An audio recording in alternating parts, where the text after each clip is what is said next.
Okay, we're live. I'm on Discord. I'm just waiting for Radio World to become available. I'll just turn down the music.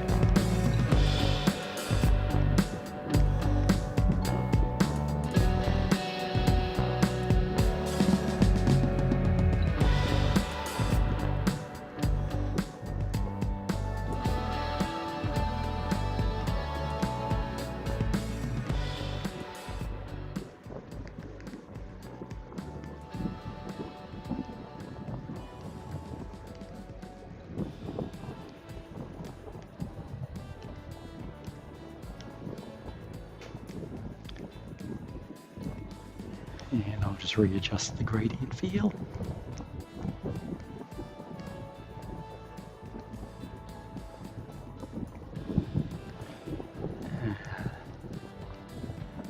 Let's go with 3-second power updates.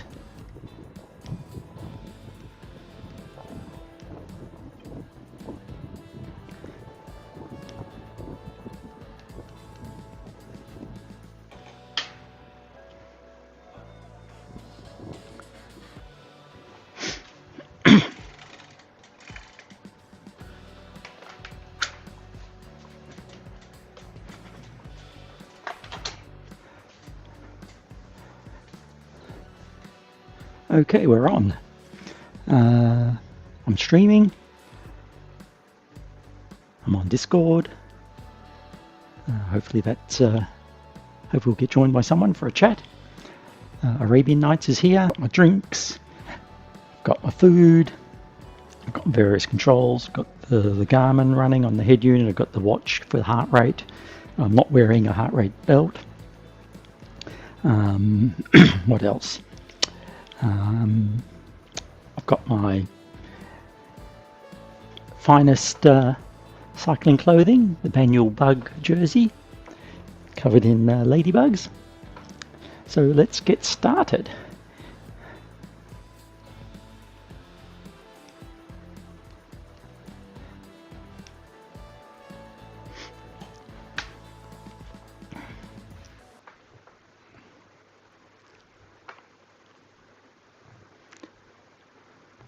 Well, 60 odd people in the world. Let's get going.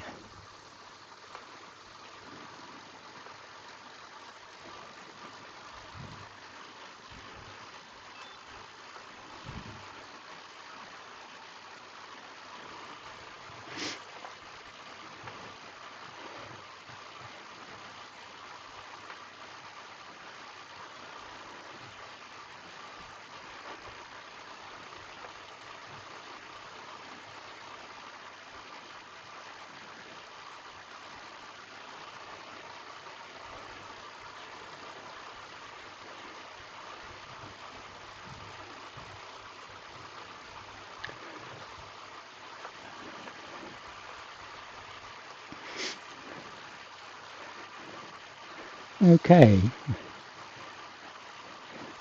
bit of a solo ride at the moment. Someone up ahead on the course. People from inside Cycling World joining, to at least for a chat, if not for a ride.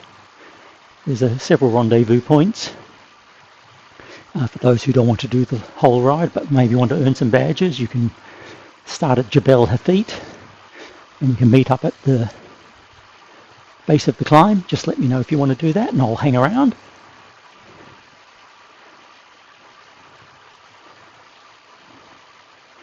We'll just do a gentle warm-up. Oops, looks like I'm buffering. It's not so good.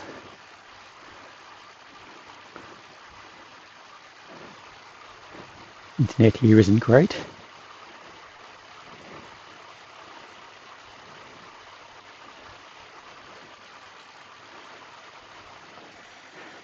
So before I go any further, I'm going to record this in case the buffering gets too bad.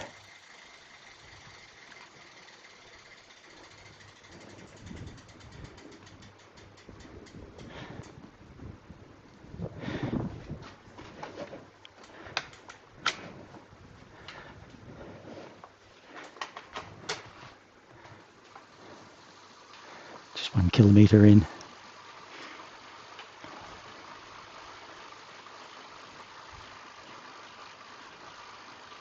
That's one thing I didn't do on my checklist.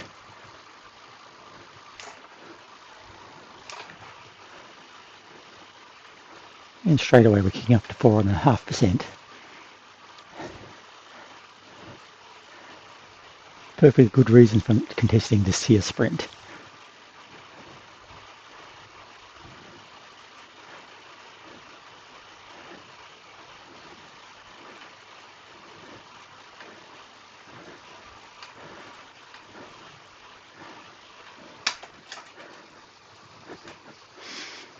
Now while I'm still warming up, it kicks up over about 6%. I just chuck it in the little ring. Don't want to start pounding the pedals this early on.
Just sorting out my water here and drinks. I've actually got a mix of some lemonade, some Kiss to be specific, and another bottle of water, plus some food in the form of fruitcake.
Let's see if I can break the record for the slowest sprint here. Still got 500 meters to go.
Okay, back into the big ring.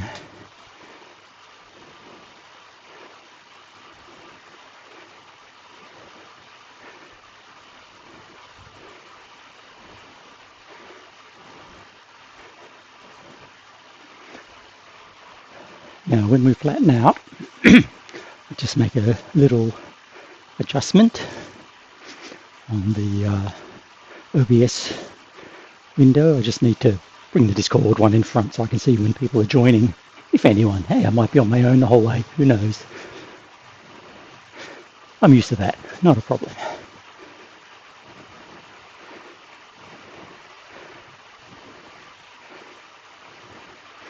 Still in zone 1. Let's just get to the end of this here sprint.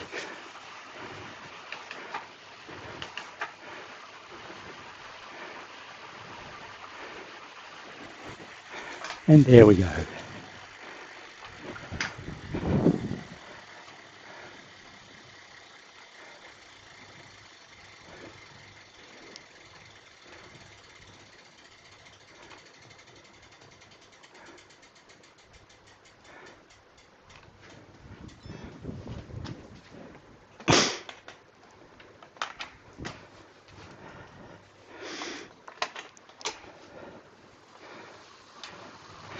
Minutes 51. Hey, I'm the leader. That's because I'm the only person stupid enough to be riding here.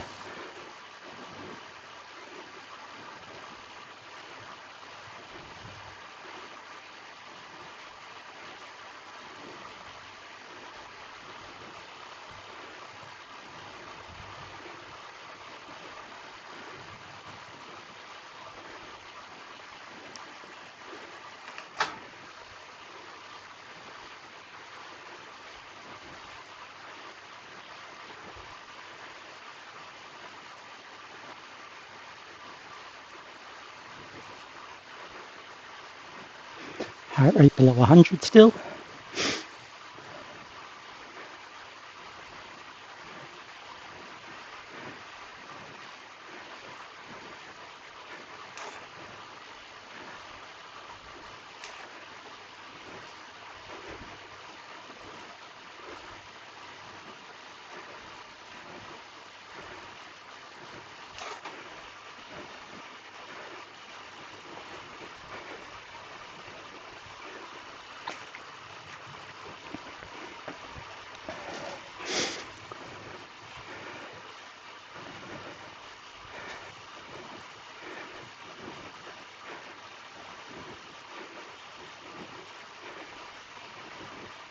James Taylor, you've got a friend.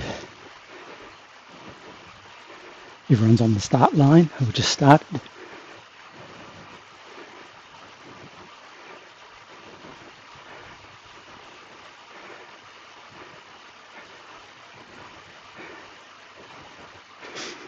As we get into zone 2, the heart rate's going up towards 120.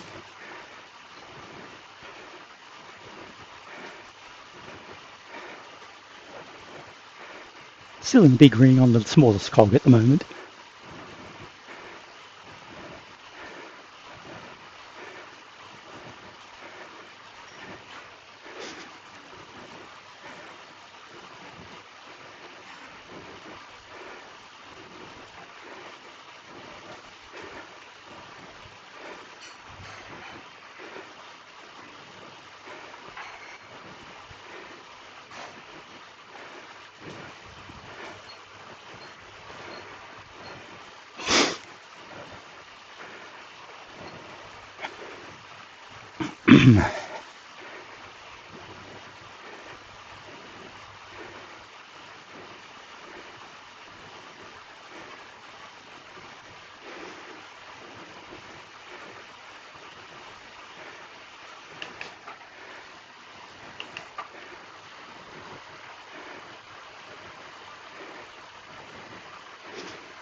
I think if I alternate between the sugar water and the plain water, that should be alright for my to keep enough calories going in.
Here we go.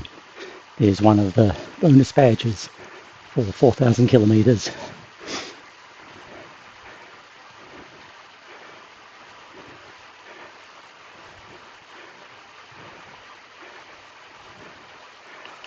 I'm pretty sure I've done a lot more than that. But the various resets that happened,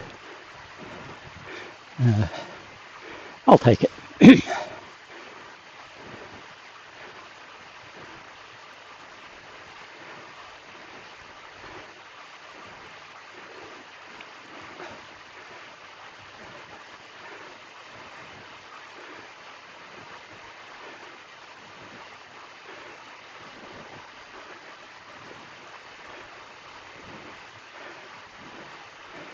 Buffering it on the receiving side, hoping it's still working on the sending side. Yep, no problem.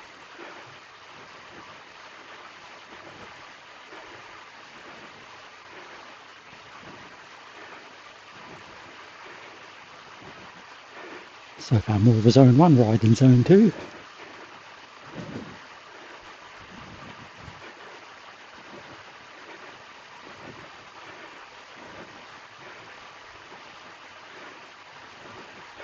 Don't worry, that'll change.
Now we must be approaching the turn-off.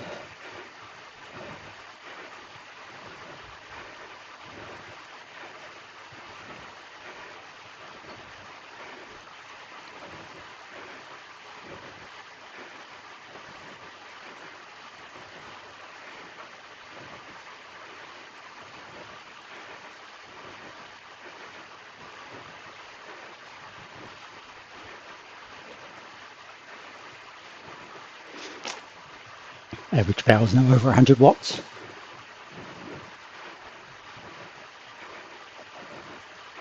Feeling pretty warmed up now.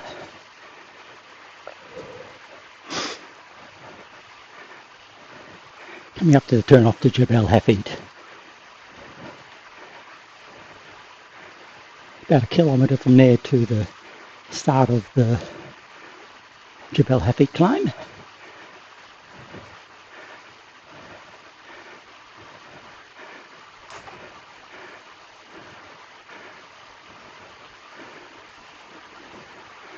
I'll just take a pause there. I need to adjust my clothing a bit to avoid chafing.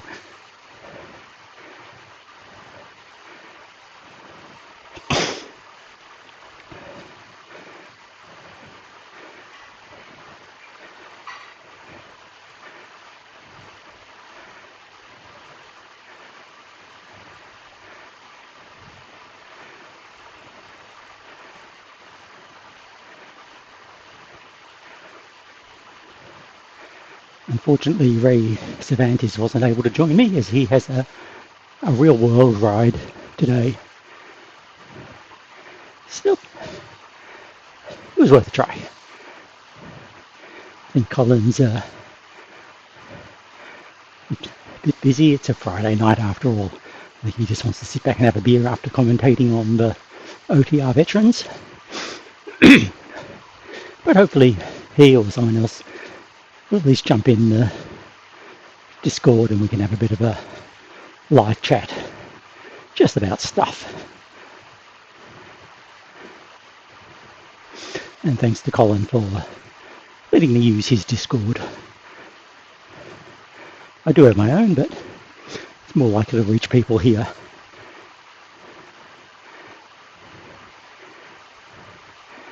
"164 metres to Jabel Hafeet."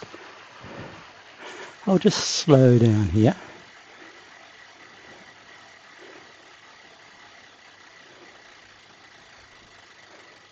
So I can time the climb.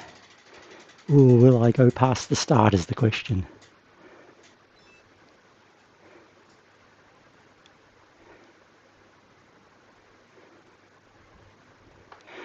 Okay, 30 metres short. I'm just going to adjust my clothing as I said I would.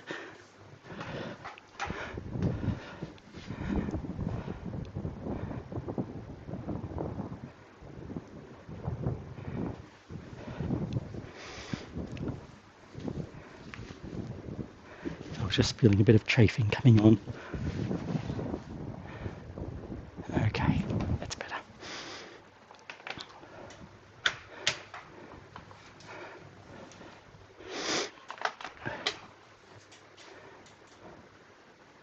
A little drink.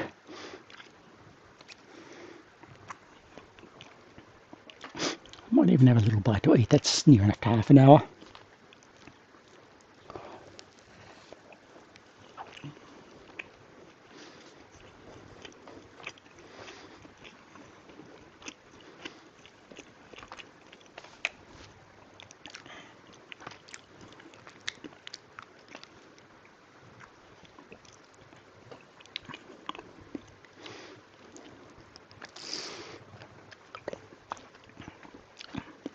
Okay, we're all set.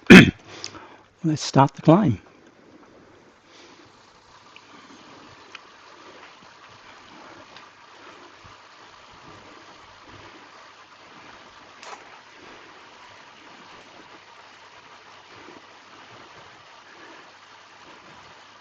And off we go. 10 kilometres, 10.4 kilometres.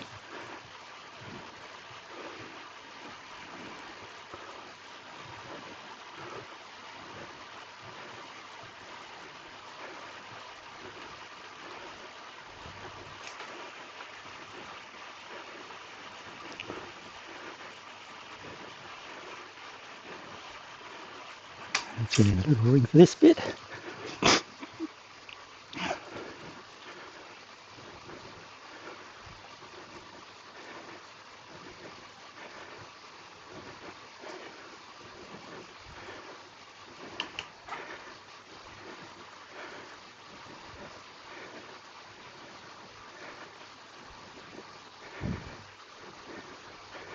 Rotating towards 120, which is what we want.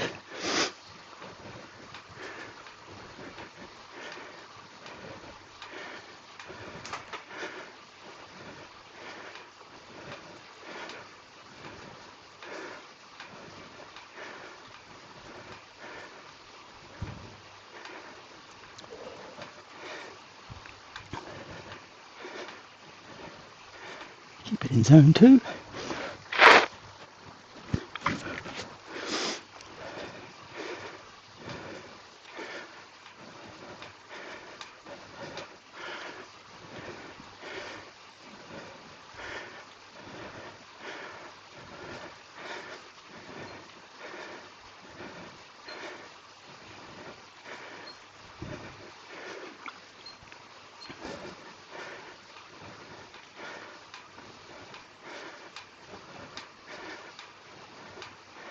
%. Well, we can see a little plateau coming up.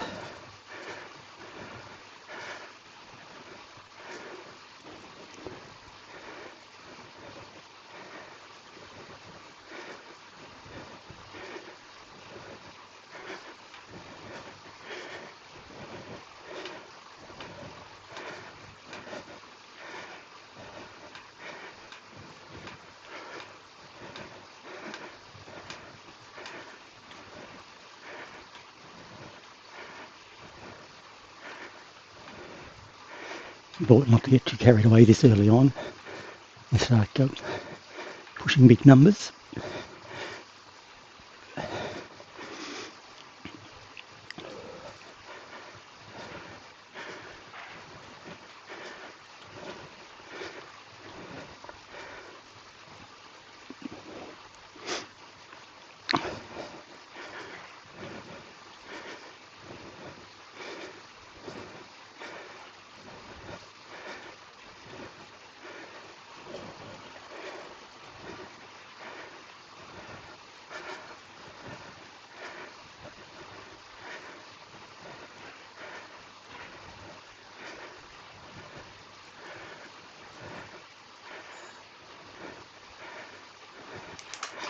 In the big ring.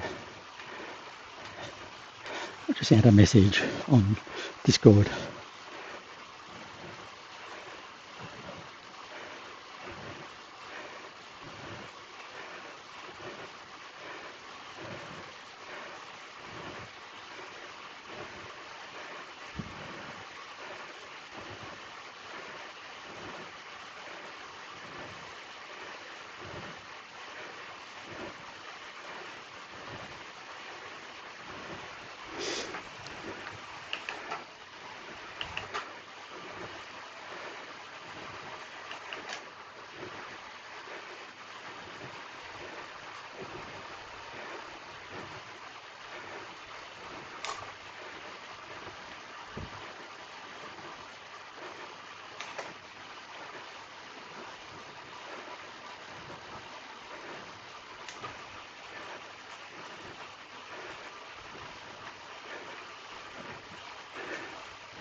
Whoa, it was a clumsy gear change. Like I didn't drop the chain.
What happened there?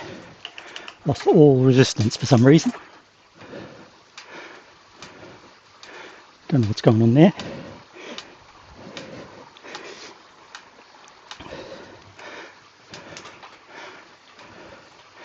Suddenly lost all resistance. It's back now.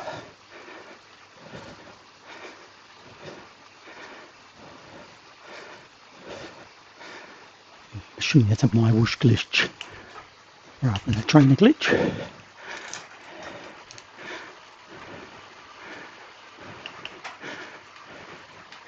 Now we're down into the 2%.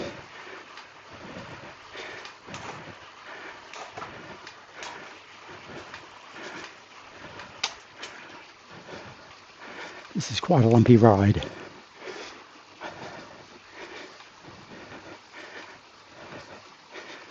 Which makes it very hard to get into a nice rhythm.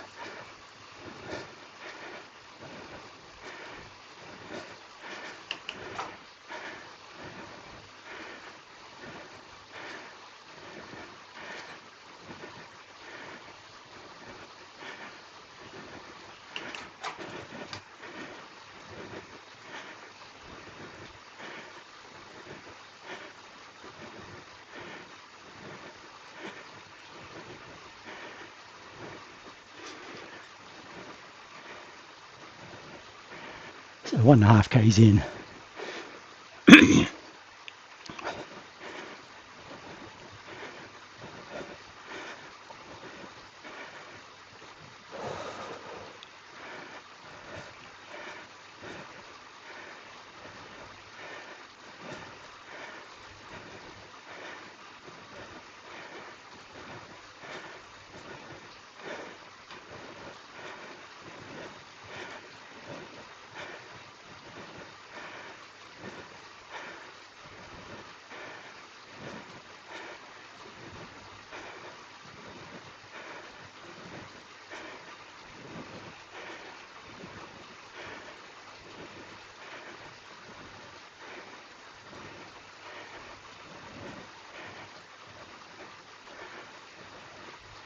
Heart rate's up a bit, probably because it's getting hot, because the power's down.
It's one of those annoying climbs where when you finally decide to shift gears, the gradient changes enough to make it a waste of time.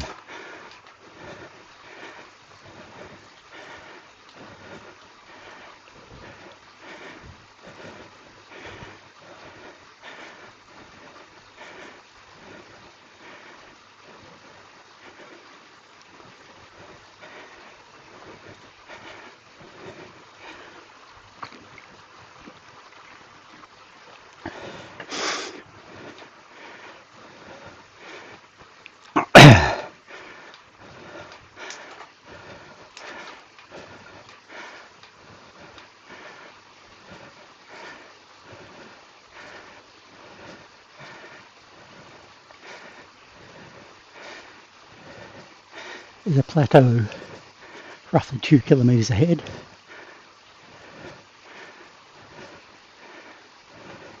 by no means the top of the climb.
"40 minutes of riding so far.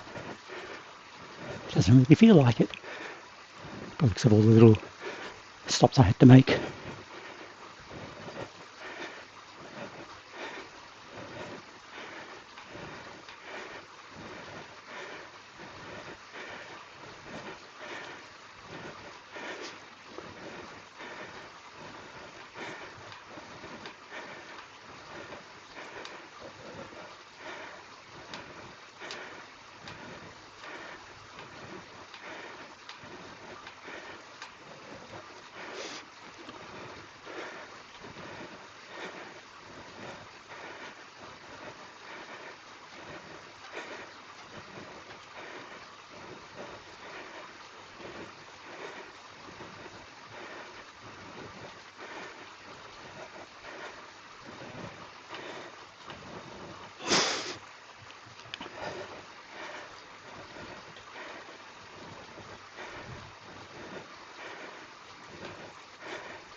"14%.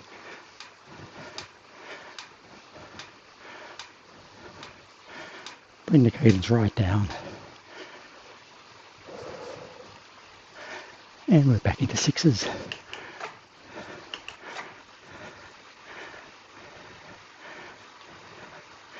And back to 8 and 9 and 9.5 and 10.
Twenty minutes into the climb,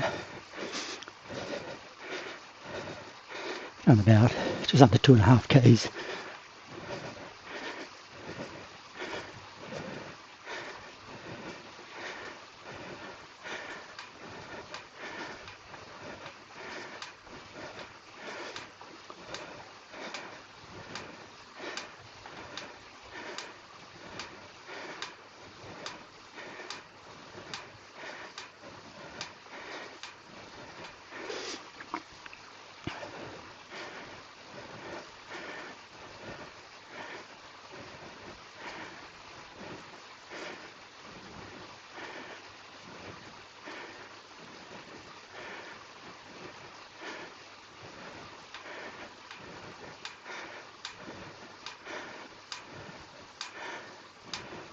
%, coming up. Nope, just topped out at 15.7. Really backing off the cadence.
Going up to another little plateau, just a short one.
Take advantage of these shallow bits to build up the speed.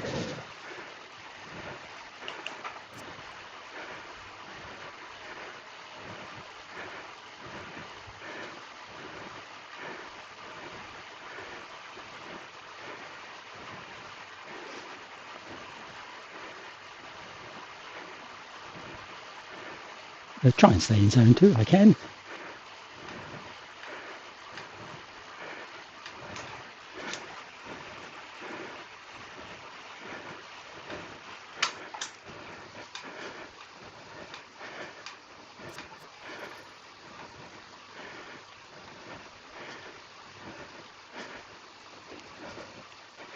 And back to the 8%ers.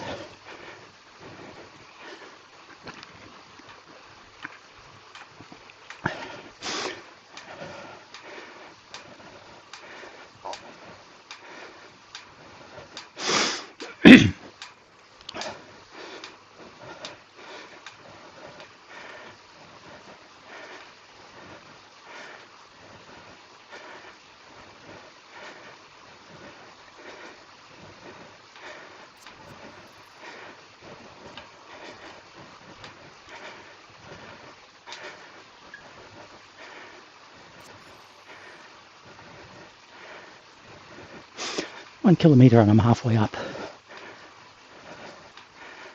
Just a few more minutes.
.400 calories burnt.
Big plateau coming up soon, about 2 k's.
Halfway there.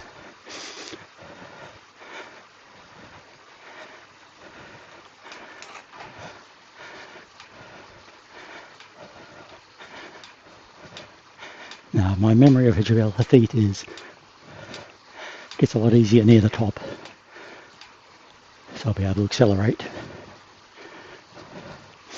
So I've been here half an hour already on the climb.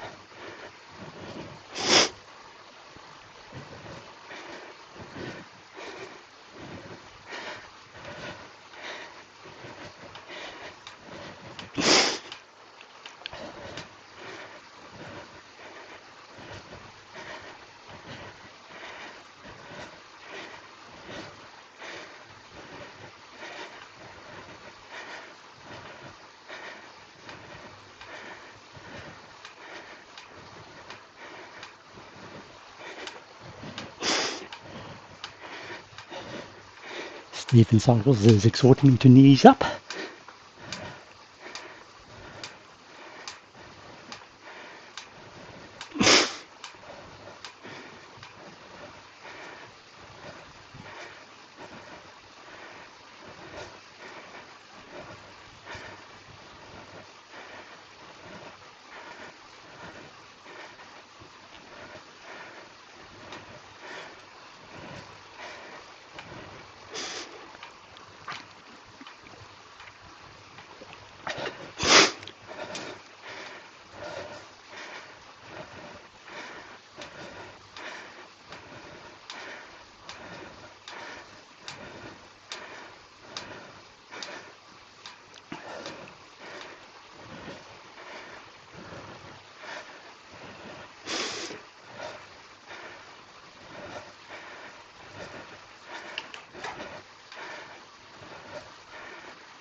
saddle a bit for this little pinch here.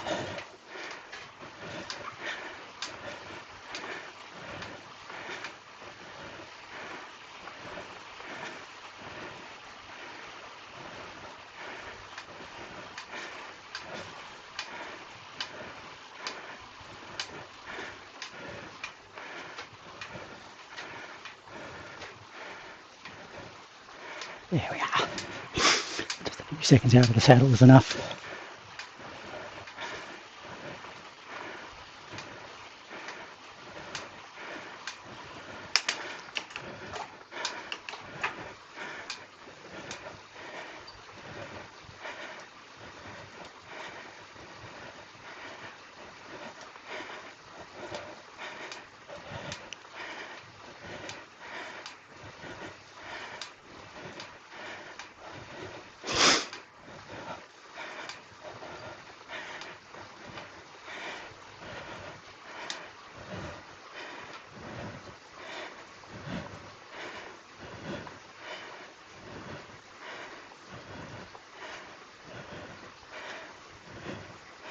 Now, how do I reply to this?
Just trying to read the message there from Stephen. I like your jersey. Yes, this is a... by the way, Stephen, you can join me in the Discord voice chat on Indoor Cycling World. This jersey is my dress jersey. I thought I'd dress up for this event. Over here in Australia, we have sort of municipal-based social sort of cycling clubs, which we call bicycle user groups, or bugs for short.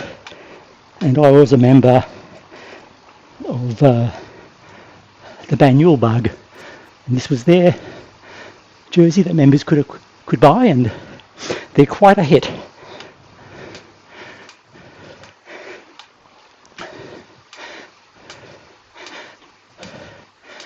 It's covered in ladybugs,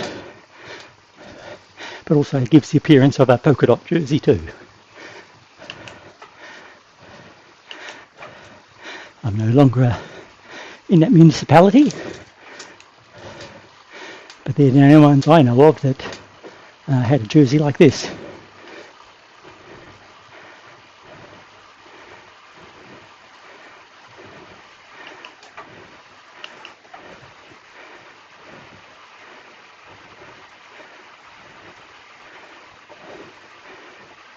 Back to another plateau.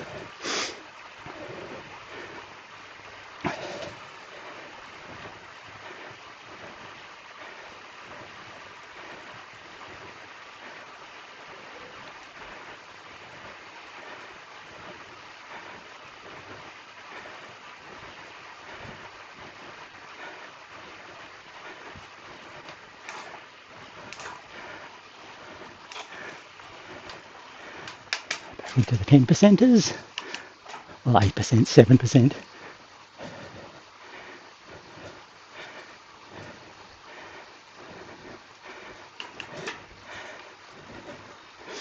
Bit of an annoying climb this one because of the way the gradient changes so dramatically. Very hard to get into a nice rhythm.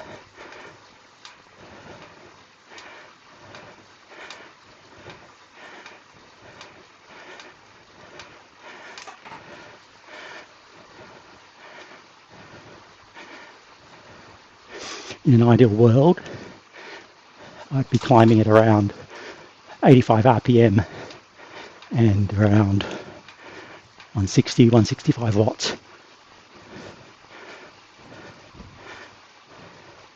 Which is just in the upper half of my zone 2. Heart rate's looking good. Anything below 130 is pretty comfortable. 130, 131 is the middle of my heart rate endurance zone.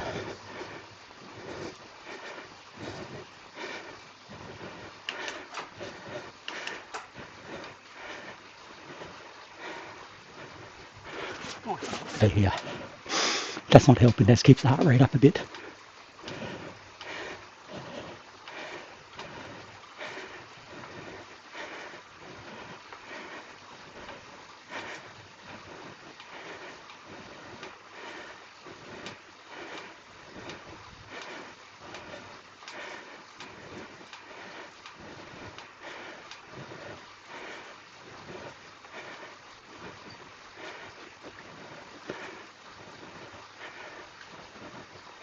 Just gone an hour's riding.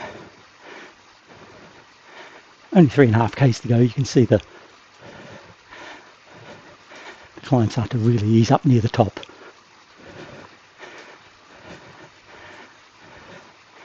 Time to get into the big ring again.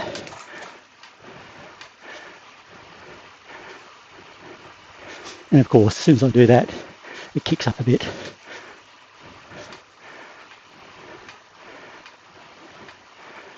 And back into zone 3. So back into the little ring, and up to 9%.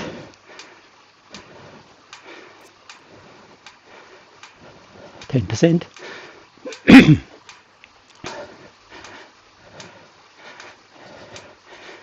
10.8, 10.9. Well, we hit 11. Yes, we've hit 11. 11.1.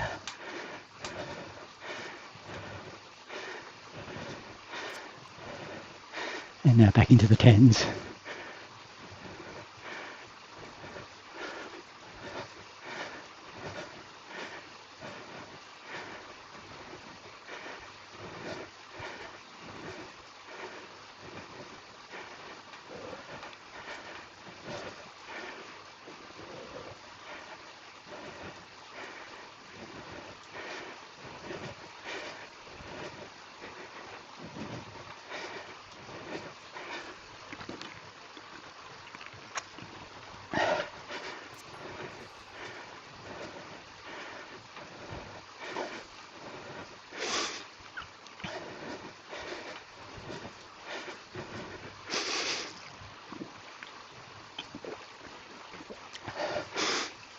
More sugar.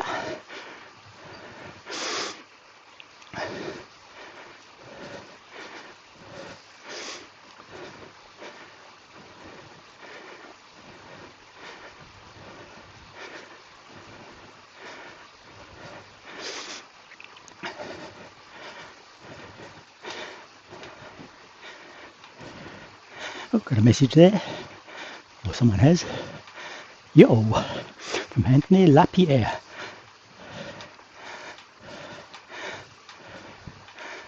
Oh, it's not available when sprinting. Well, who's sprinting?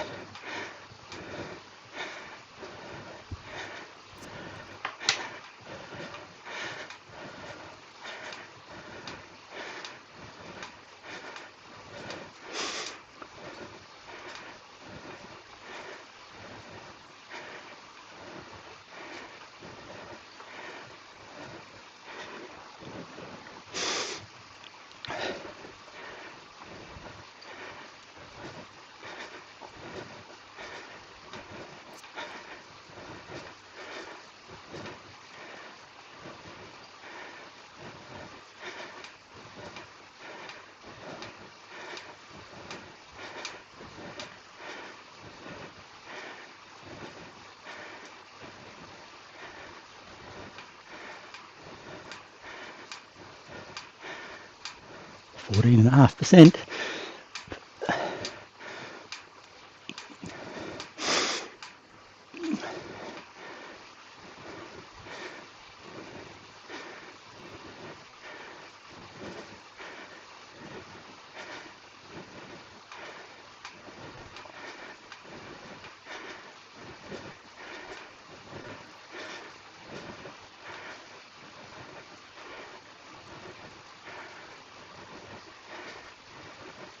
Less than 3Ks to go for this ascent.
Oh, there's someone behind me on Jabel Hafeet.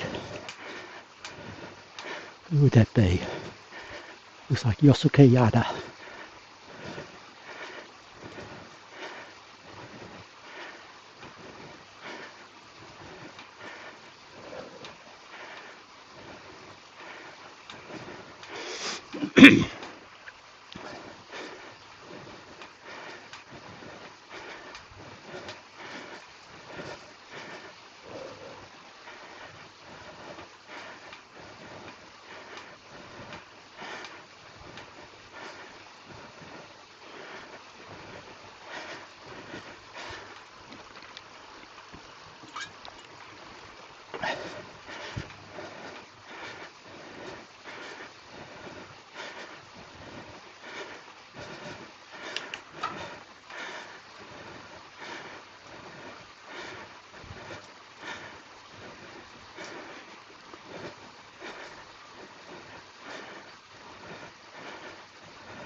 Here we go.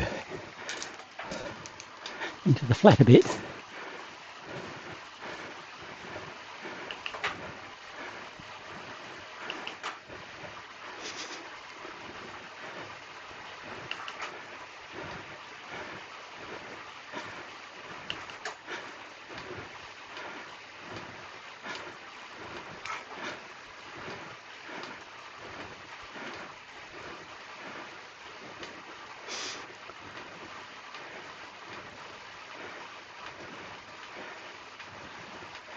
2 kilometres to go. A little over. As you can see, it flattens out quite a lot.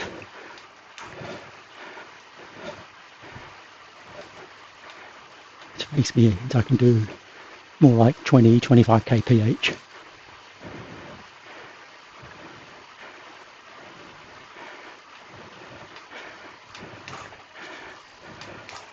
Except for these little bits that kick up. I'm just going to power through these because they're pretty short.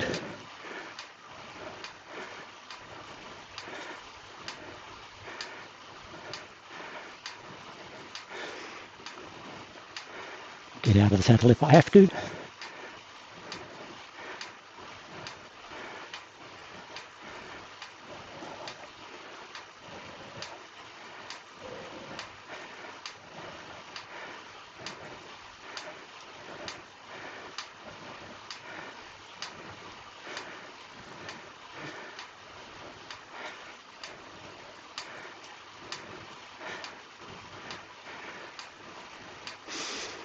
And it's easing up already.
Just 1.5 k's to go.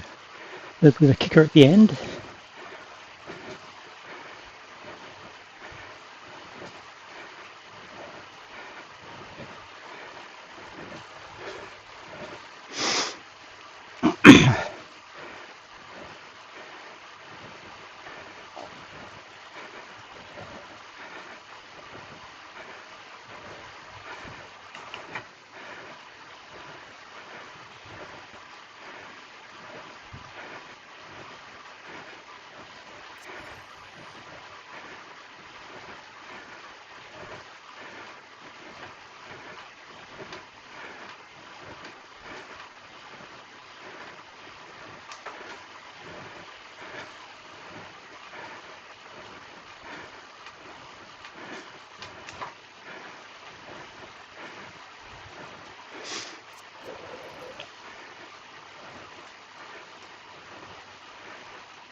Josh dropped into the little ring again.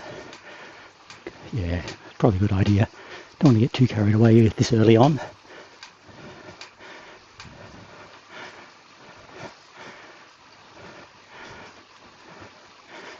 Less than a kilometre to go to the top of Jabel Hafeet.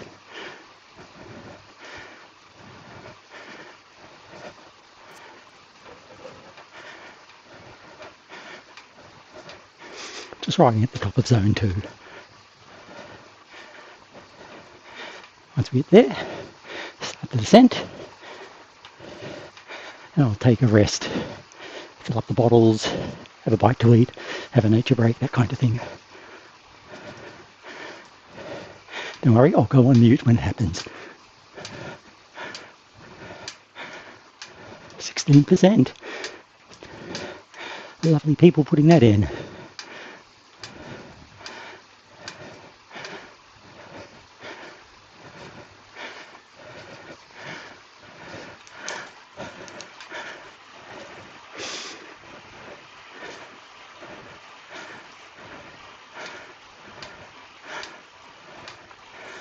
And just when I thought it was safe, back up to 10%. I'll just slow the cadence right down.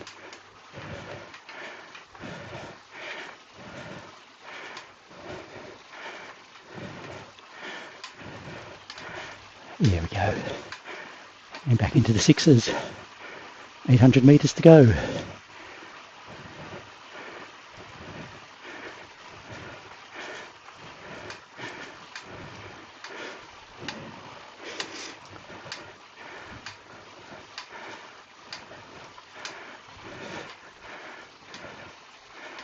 And staying in the big ring as it gets up to 10%.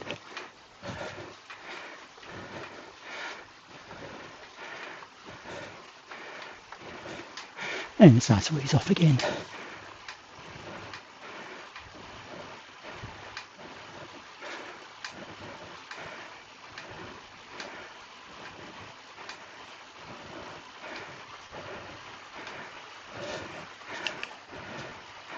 Now onto a downhill.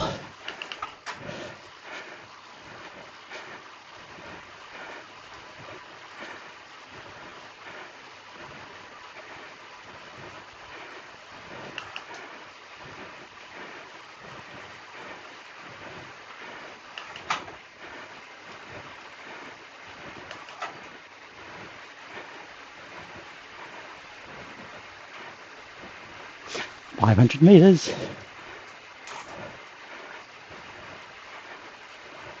But he's going to kick up again. 300.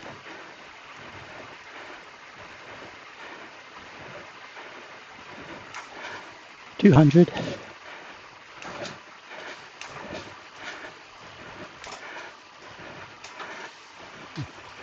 100 into the velodrome.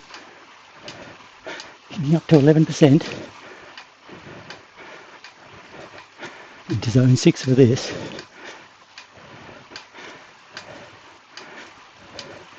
40 metres, there's the top of the climb.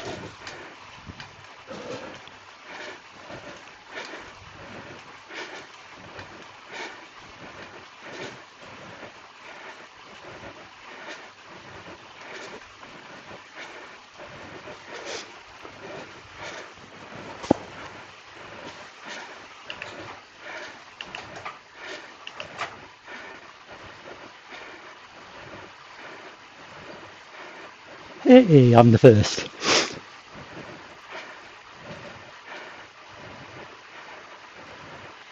Just let the heart rate come down a bit.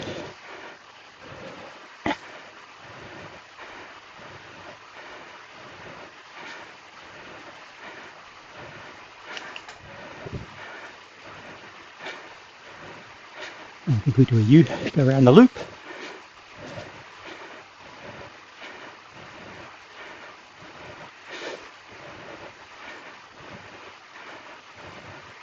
Now if you're doing the Jabel Hafeet route, you need to do this first, then as you exit this loop, then you get the badge for Jabel Hafeet.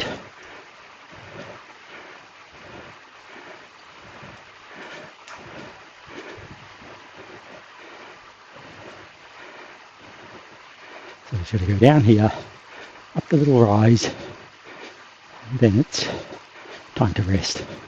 Heart rate's already down below 130.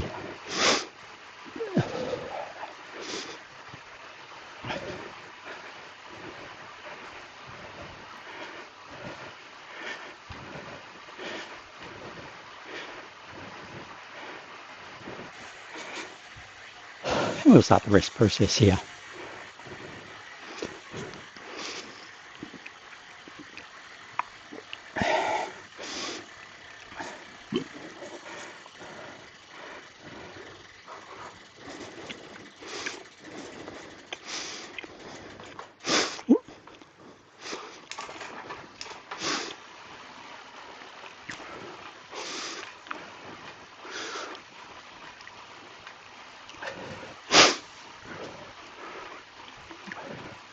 Little 6% kick.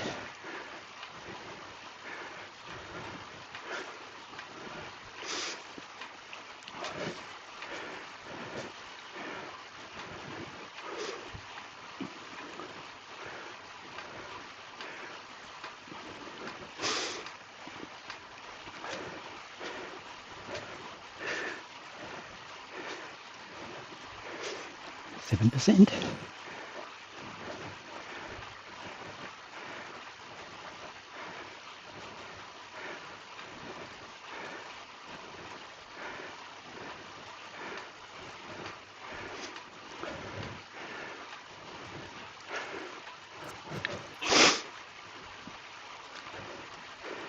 Here we are, almost at the top.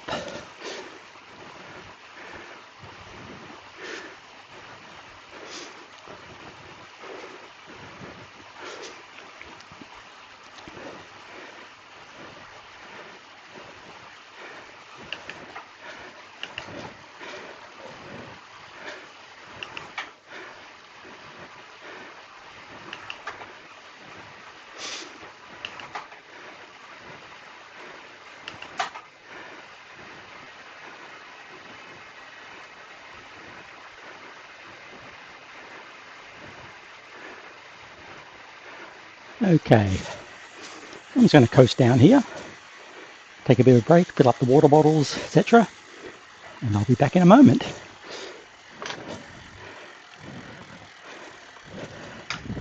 Going on mute.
Okay.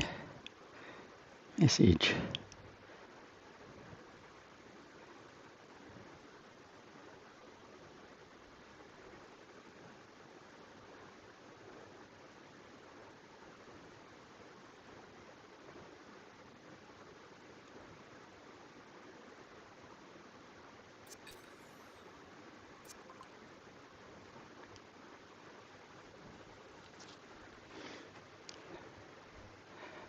Okay, so while I descend, I've still got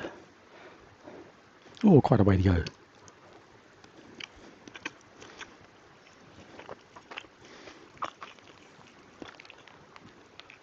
So I'm going to grab some food.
How are we going so far?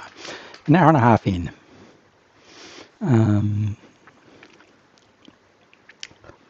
730 calories down.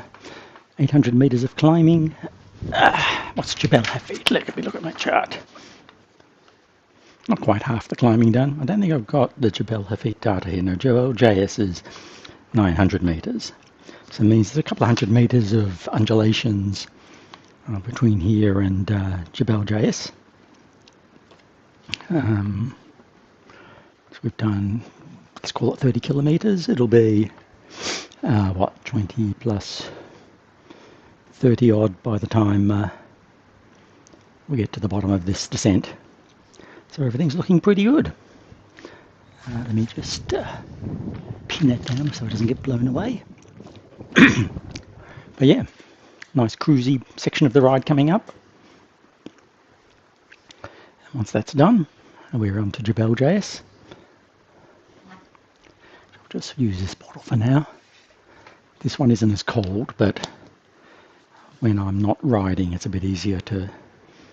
I'm able to use this bottle. It doesn't have a straw in it. My other bottles all have straws.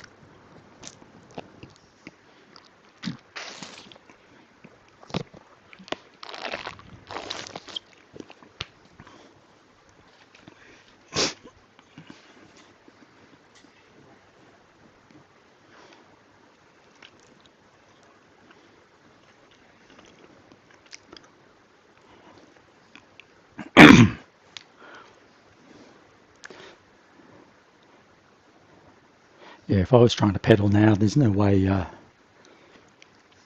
could go any faster than that. Ooh, someone's joined. Hey, that's Colin, is it? How's it going, man? Good. Yeah, it's Colin. How are you? How's it going? How's the ride? Yeah, I'm just descending Jabel Hafeet now.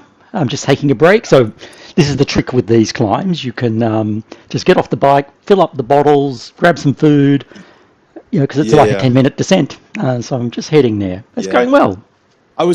I know Steven just messaged me. Steven Cycles, he's a great guy. Yeah. He said you're doing it, and I was kind of wondering, they were going, I wonder if you would just bypass the velodrome or what you do, because I know Jabel Hafeet is a real climb, but how real is the MyWhoosh route compared to the real route? Obviously, the velodrome's not real. Oh, yeah, yeah.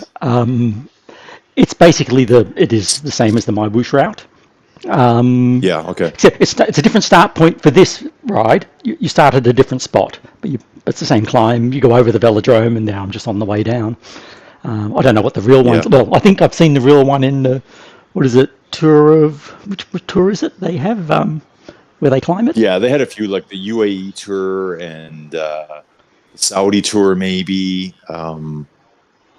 It's really cool geological formation, that's for sure. Yeah. Yeah, interesting now. Interesting when you said you're a geologist and living in Alberta. My first thought was tar sands. Yeah, we still have that going. Go ahead. Yeah, go on. No, yeah, I was just going to say tar sands is still in full production, but the rest of oil and gas in Alberta is kind of like a little bit shut down. Yep. So I just turned up my TV a bit loud. I'm going to just turn it down a bit.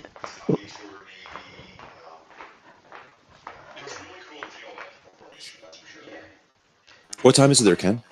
It's now just gone midday, I think. Oh, wow. Oh, no, 1:45. Sorry, yeah. Yeah, that was my guess when I was sitting there on that one chat. I thought you were about 16 hours ahead of us. Yeah, I think we're 18 hours ahead. I think if you were 6 hours ahead, but a day before. Something like that. So we're 6:43. Like it's 6:45 at night here. Right. Yep. That sounds right. Oh, here we go. I've stopped. I better get moving. But yeah, I worked for nearly 30 years for a major oil company, but not geology. I worked for the one that starts with S and ends in hell. Oh yeah, I know that company. Yeah, a lot of people do. Big company. Yeah. It'd be a great company to work for. It's just so hard to get in there.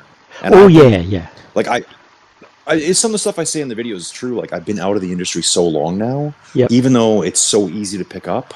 Yep. I'm kind of like I'm dated now. Wow. I have met some people downtown. It's funny. Like I met an old boss. I said, Peter, let's grab a lunch. He goes, yeah, come on down anytime. And so we do a lot of unconventional drilling in Alberta. So these big that are low density, low permeability, you drill horizontal until they put hundreds and hundreds of wells into it. Right. There's really no geology to it. Okay. There's no story. No convincing someone we need $5 million to drill this well. There's a 50% chance it's going to. There's no mapping. They're fairways. The formations could be anywhere from 100 to 200, 300 meters thick. So you just drill a well sideways and you just don't even bother taking care of it because you don't have to. Okay. So as my buddy Peter was saying, he's like, these young geologists, the 7 and 8 year guys, they really have no idea how to do mapping. Okay. Oh, I think the cat's attacking the birds upstairs. Yes, I was actually in. I'll say IT. I've mostly I mostly worked in the downstream, but I spent 6 years in London. I had 2 years in the upstream in Sarawak. Okay. But then towards the end of my career, so the last part of my career, I spent 6 years in London, basically in data management, information management, and then the last 6 or 7 years, I was actually working for across the group in finance internationally. So, and that also in data management, we basically had a thing called the data process, and I reported to the VP of data. Yeah. I mean, some of these big companies are great. It's just like actually, the girl Joey's supposed to meet tomorrow night. They just canceled because we've got this bad snow here right now. Right. And Gina, she's been at Shell for probably 25 years. Okay. In HR or something, but like to get your foot in the door, it's virtually impossible. And part of me is like, would never want to work at a company like that. It's just it's big, too structured. Yep. Too regimented. I'm a run and gun guy. Yep. Like the way you see me on my videos, that's what I'm like in real life. That's how I talk. I'll tell you exactly how I feel. Yep. And I have a good friend who's hired me 3 different times. He's out of the industry too now, though. He always said, he goes, you have a unique talent of telling people bad things in a way that don't sound bad. Oh, that's good. That's a good talent. He's like, just the way you say it, he goes, it comes out well.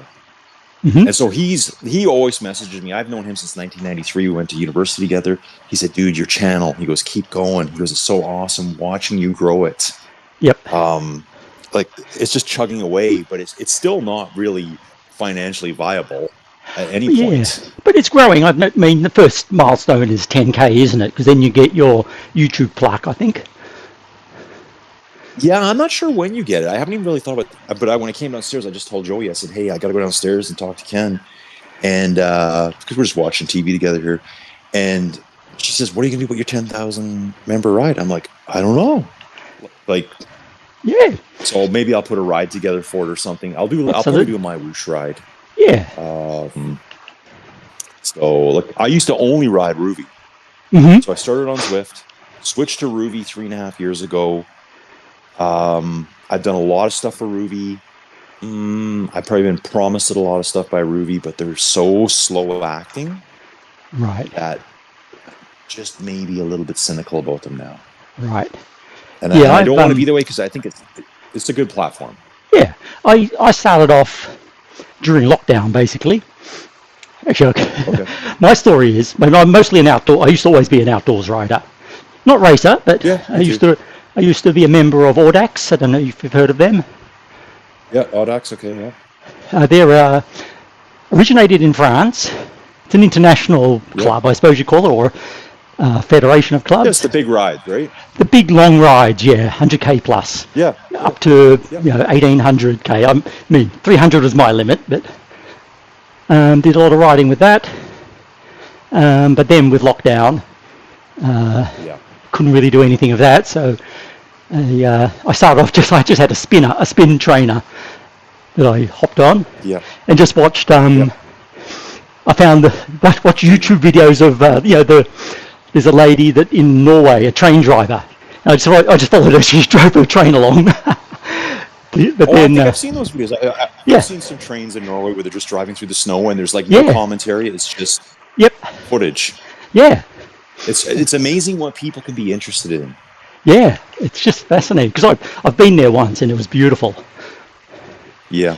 But then that trainer broke, so I got the Dorito that I got here, the Dorito XRT. Yeah, those are good. And I was using the Elite app that comes with it, which was okay. It's a poor man's Ruby in that you've got the video, but without the... Yeah, we all have that. Yeah, but the physics is really rubbish. Okay. And I joined on RGT a few times till they... Yeah, I did a tiny bit so I was on Zwift from 17 to early 2021. Yep. And I tried out Be Cool. It was too rough for me. Actually, I was just looking at it on Facebook. Yeah, I think I've looked at it. So like 70s CGI. Yeah, like Be Cool, I don't even know how they're still in existence. Right. I just don't know. They just must have no overhead. I don't know what it is, but did RGT a couple times. I think I did a race. I did the Capital Fermenter route. It shows up in my Coles still. And I think I watched a girl on YouTube. She's like a bartender girl in Las Vegas, and she does Ruby. Okay. And I'm like, yeah, I'll do that. The thing I liked about Ruby was just all the climbs. Uh-huh. The routes and the climbs, it has more than anyone. Yep. So. Yeah, I like the real video aspect of it. So. Yeah, I do. I like the real video aspect of it too. Sometimes the avatars kind of bug me a little bit. Mm-hmm. Like if they get bouncy because they're bouncing with the car. Okay. Right? Or the thing that filmed it. Yep. But I watched a video yesterday. It might have been one I did commentary on. I don't even know. And I was talking like how great the video looked. Mm-hmm. Like the riders looked real on screen. Because that's kind of what you're always looking for, right? Yeah. And I've done so many videos for Ruby. Like I started with Ruby, and I might have started messing around with MyWhoosh and TPV and Zwift right before Video 200. Right. So, and you can see my content. It's all long form, right? Yep. I don't make short videos. I don't want to make short videos. Fair enough. Yeah, I mean, I think there's a place for them. There's definitely a place for those sorts of videos. Yep. And I've got a list of ones to do, like how do you level up on Ruby? How do you get gold coins on Ruby? Things like that. It's all just kind of on hold right now. I've got a good inside contact at Ruby. He's like, you need to be compensated for all this, dude. Like, You're doing so much for us. Yeah. So we're kind of like in that phase, like, Yep. what do you want? Like, and I said, I don't really know what I want. I said, I'm not in the business of doing advertising or marketing, so I don't know what I'm worth. But I told him, I said, I'm at least putting in the time of a part-time employee, at least. And I just sent them an email this week saying, here's all the value adds you get from Colin. You have like, I'm the only one doing commentary for them. No one else does it. You can't. And just like my tutorial videos, people still watch those, like my original ones. I remember, I think it was my second video. I was on death's door. I might have had COVIDs back then. I don't even know. But I sound so weird on my video. And then I started doing race commentary, and that's the thing I really liked. And I've always watched bike racing. Yep. Or any sport I watch, and I'm like, how do they not see this? I can see it happening in the background. Someone fell down. Yep. So then I thought, I can do that. She needs to put the cat outside. Joey's losing her mind up there. She's got parrots, so she's worried about this cat. Okay. Yeah, I'm going to go help her grab the cat. Okay. I'm just going to come right back, eh? Yeah, sure.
Okay, order is restored. Excellent. Yeah, I was going to say that was on the back of your videos, I'm at the moment I'm in the middle of, or on the verge of, moving house. Yeah, I heard you say that in your video. So once I've moved, I think I might take up a subscription to Ruvi, because that looks pretty good. Well, you can use my code first. I have a code for 1 free month. Yep, and that's entirely down to your videos and your promotion of that platform. Yeah, so that's what I've tried to say. I'm like, people have joined, people message me, hey, this is great, blah, blah, blah. I didn't even know about it. It is really good. So I got kind of Zwifted out at the time. Zwift's a lot bigger now, though. Yep. There's more to do now. Mm-hmm. And some of the things that people hate about Zwift, they're like, there's not enough routes. Well, part of me, I like that.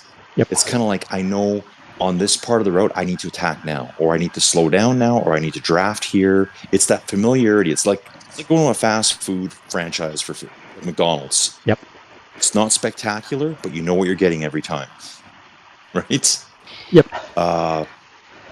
Ruvi has, I think they have 1,500 augmented reality routes. Uh-huh. So with avatars, and I think there's 5,000 or 6,000 additional HD and map routes only. So some are just like a little dot on a map going along. I have one of them on my machine. So way back when, they had a tiny section of this place called Mount Revelstoke. It's a 25-kilometer long climb in Canada. It's about 4 hours from here. I think it's the longest paved road in Canada as a climb. Mm-hmm. And you climb like, I think it's 1,600 meters. I jumped on Strava. I got the GPX file and dumped it into Ruvi. And I have my own route. Oh, excellent. Because I thought, they do have a hill climb for it. It is only a map mode, but I thought, you know, what a great way to train for it. Yeah. Like, just, can I do this? And I know I can now. Like, I've been riding long enough. I know I can do it now. But just so you know, okay, here's the corners. They're just bringing back that GPX thing to Ruvi now. They got rid of it for a while because they didn't want people uploading the routes. Everyone whined about it. It's coming back. Yeah, Ruvi's great, I think, if you're just a subscriber, but working with them is very hard. Right. Very hard. They're in Czech Republic, right? Oh, wow, I didn't know that. That's where they're at, so there's a little bit of a language barrier. Yep. But like I said, I'm just like this week saying, this is what I want out of you guys. Yep. Like, it's time to play hardball. Yeah, I think so. So, that's why I've been doing other stuff. Yep. Fair enough. I can't throw everything at this when they're unwilling to do anything for me. Yep. And I don't think it's they're unwilling. It's just they're just dragging their feet on everything. Yep. It's kind of like, I always joke about it, not with them, obviously. I always say it's like they're living behind the Iron Curtain still. There's kind of like a bit of a paranoia. They don't trust outsiders. And I really think that. So we'll see what they come back with. Like, my number one thing was, they need to promote my channel the way I promote them. Fair enough. Yep. So, you know, like, when they talk about something, here's a link. Go check out the videos. Yeah, my videos. So, anyways, I'm kind of working on that, but I'm having a lot of fun with MyWhoosh. Like, lots of fun. Yeah, so I like MyWhoosh. I think it's really good. I mean, it's free. It's only going to get better. I want to see the differences in the bikes, though. That's what I want to see. Because right now, it's just all the bikes are the same. Yep. Even though they have different aero and weight ratings, that means nothing right now. Yeah, it's minimal difference. Yeah, they need to really change that up. See, all that stuff applies in Ruvi. Okay. That's one thing they did right. They just don't have a big garage, and they have wheel sets, aero and weight ratings there. Yeah, and the races on Ruvi are getting pretty good. So I did one through the week. I think it was for one of the big race groups, and they had like 212 finishers. It's pretty good. That's big. It's not. Yeah. It's not Zwift numbers, but it's kind of weird that it puts MyWhoosh to shame right now. Yeah. Well, it was actually, I guess it's OTR that got me into racing. I never raced on road. I just don't have the handling skills for it. Yeah, no one does. None of us do. So I started off on the 3 watts per kilo events. Oh, yeah. Yep. Yep.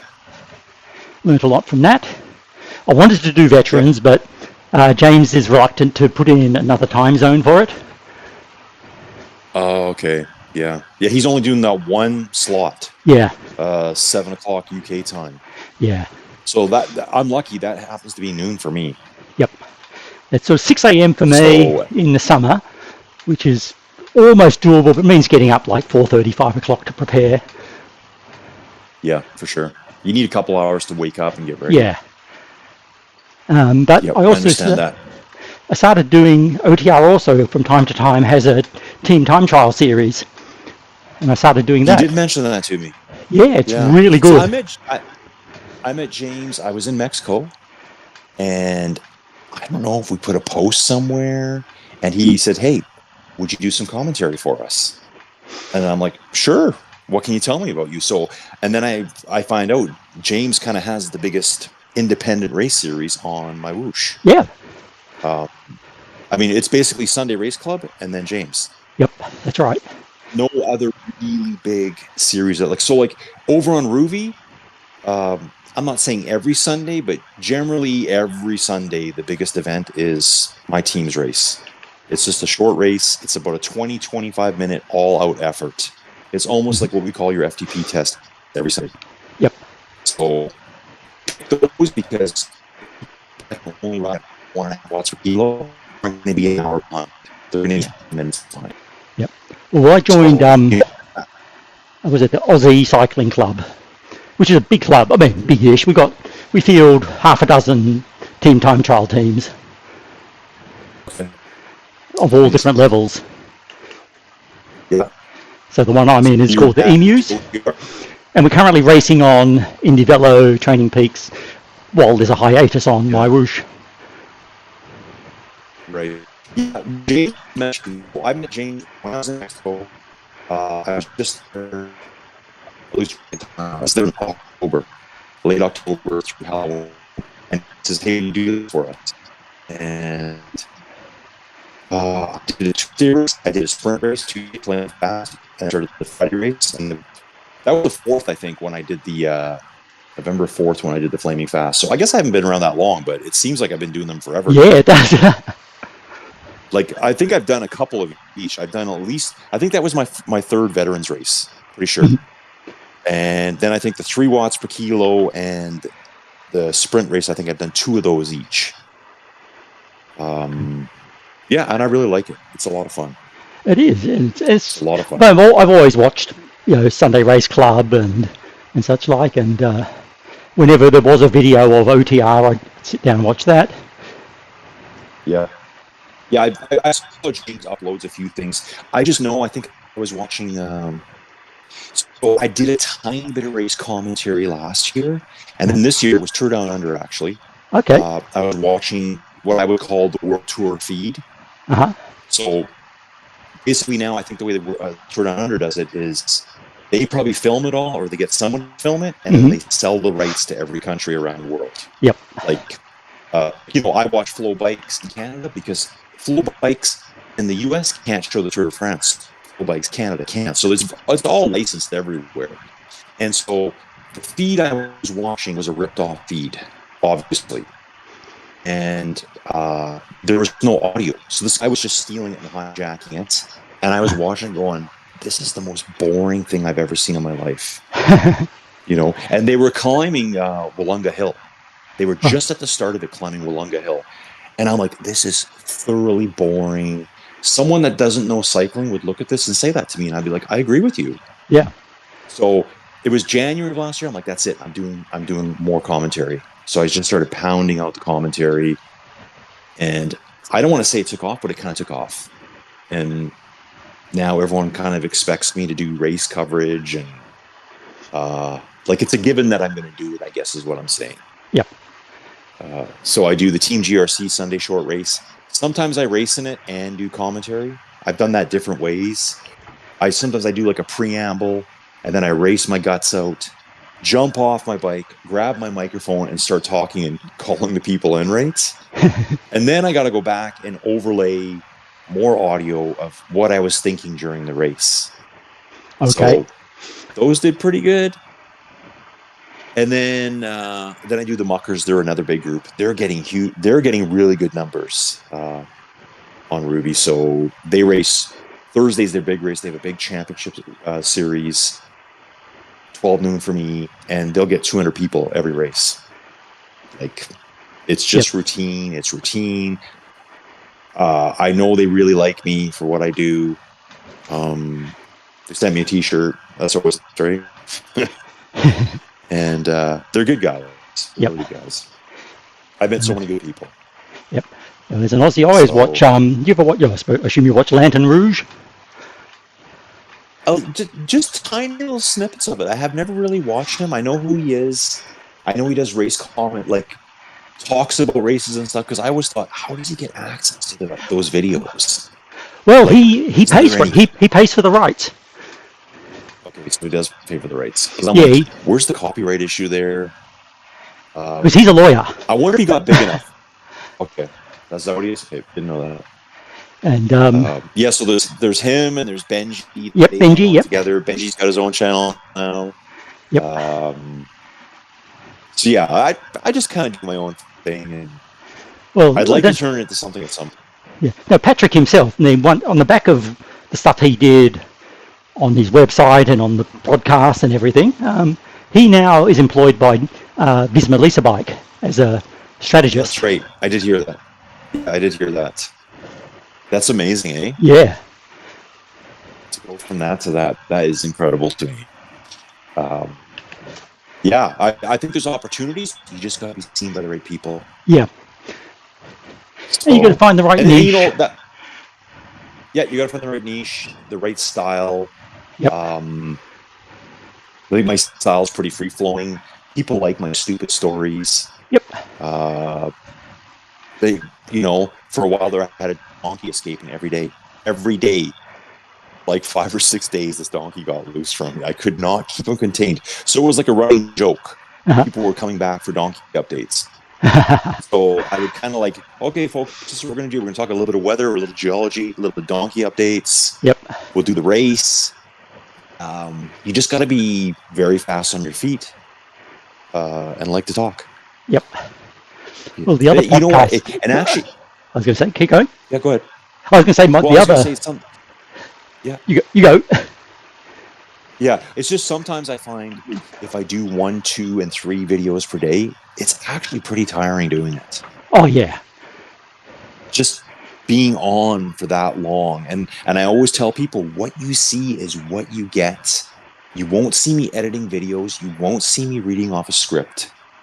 I want it to be kind of a little rough around the edges. I want you to know, why don't we see him right now? Oh, because the idiot's off camera because he's reading off his laptop that's beside him. And I'm telling you, that's what I'm doing. Yep. So when I'm reading the OTR, I noticed today, I've just started watching my videos back.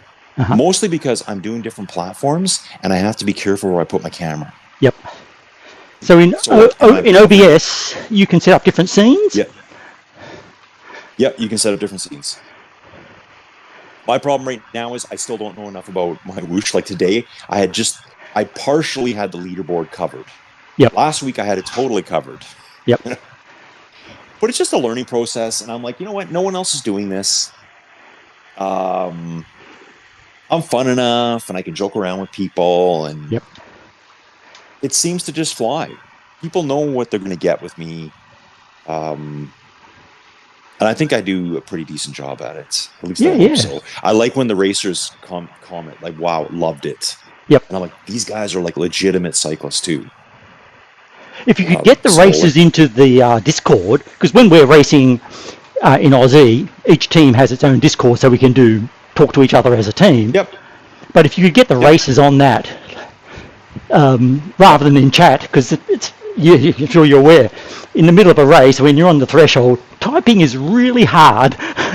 It's really, yeah, so I do have that all set up already. And I was testing it out last week. So the way I got it tested, I think, did I do it through that channel? I can't remember. Me and Penelope, she's a lady cyclist from the UK, we tested it out. So the Discord's already set up on that. I have one monstrous scene. I should have multiple scenes.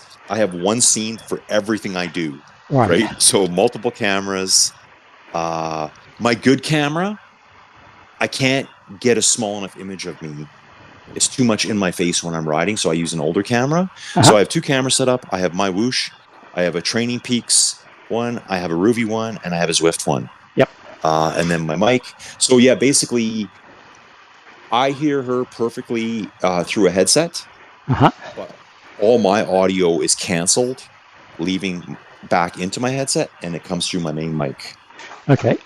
So, because I want the sound to be good. So yeah, if racers were to jump into that Discord, they could talk to me. Yep. And that's kind of the whole thing I'm working on. I've mentioned my podcast. It's going to be the Zone 2 podcast. Yep. That's what it's going to be called. And it's going to be, we ride together, side by side. And I interview a guest. Because I thought it would be a good way to meet people. Like, I don't know, let's say I got to talk to Cy Bradley or Matt Smithson one time. Yep. You know, like, hey guys, we're not going to sit in stupid rooms on other sides of the world and pretend we know each other. We're going to ride on your platform, and I think they would love that. Oh, for sure. So, and that's my goal, is like, this is my hobby, and I absolutely love it, but there's got to be a way to monetize it a little bit. Yep. There has to be. I know the backstory of the commentators. They're not really commentators for MyWhoosh. They just kind of got thrown. So I think it's the main guy's name, Matt. Matt. Yeah, that's right. And name just escaped me now. Emma. Yeah, Emma. Yeah. So like Matt was saying, he was just at a random event as a cyclist, and they said, "Hey, we need a commentator. Do you want to do this?" And they threw a mic in front of him, and he was calling people crossing the finish line. Yep. And then it just kind of evolved and kept evolving and kept evolving. So you know, maybe I can go down that same path. Yeah, and I watched this morning on Inside the Ride. They had Lisa Hermanson on, and she's I haven't seen that one yet. Yeah, she's the community coordinator for MyWhoosh now, but she's also a racer. She rides SRC and World Championships and everything. Yeah, I think she's a Swedish lady or something, right? Yep. I think she's Swedish. Swedish, yes. I believe so. Yep. Yep. Well, what I did too also, I've been seeing Johan Moreno all the time in all of the OTR events. Yep. And he's dropped into the chat, or he messaged me somewhere, I can't remember. And then I saw he had a race event, and he's been talking to me a little bit. I said, hey, do you want me to commentate your events? And he jumped on it, right? Yep. And he goes, really? I said, yeah, dude, why not? I'll do it for you. And he goes, I may only have 12. I go, we're going to grow it. We're going to grow it. And so I don't want to seem like I have a weird angle on it, but he's a good person to know, I guess, is what I should say. Yeah, he's been around MyWhoosh since the beginning. Yep. When he joined the chat the other day, the reason I commented is that MyWhoosh had they were setting up this elimination race thing, and they wanted to test if the app worked. So they put out a call for anyone who wanted to join and do the elimination. So I put my name in for it. It was going to be like in an Australian type time zone, and lo and behold, I'm in there. My plan was get eliminated on lap 1. Yeah.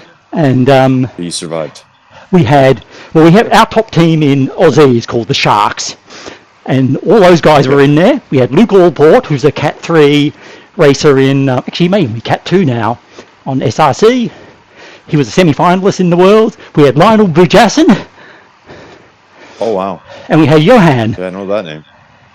And in the first lap, halfway through the first lap, I find myself on the front, dragging these guys. Wow. What the hell am I doing here? I didn't get eliminated on the first lap, so I sort of sat up. Yeah. I didn't realise there was another guy 10 seconds behind or so. And I was like, geez, if I just put in a bit of effort and stayed with the bunch, I could have survived 2 laps. Yeah. It's hard to tell at the time, right? But it was a bit scary being with those guys at the front of the race. I looked at his power. I think his 20-minute power is like 370 watts. Right.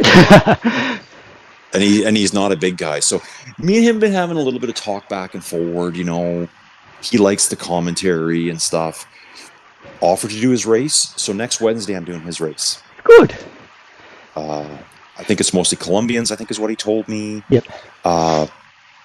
Then at the same time on Facebook, because I'm looking at what people are talking about, right? Yep.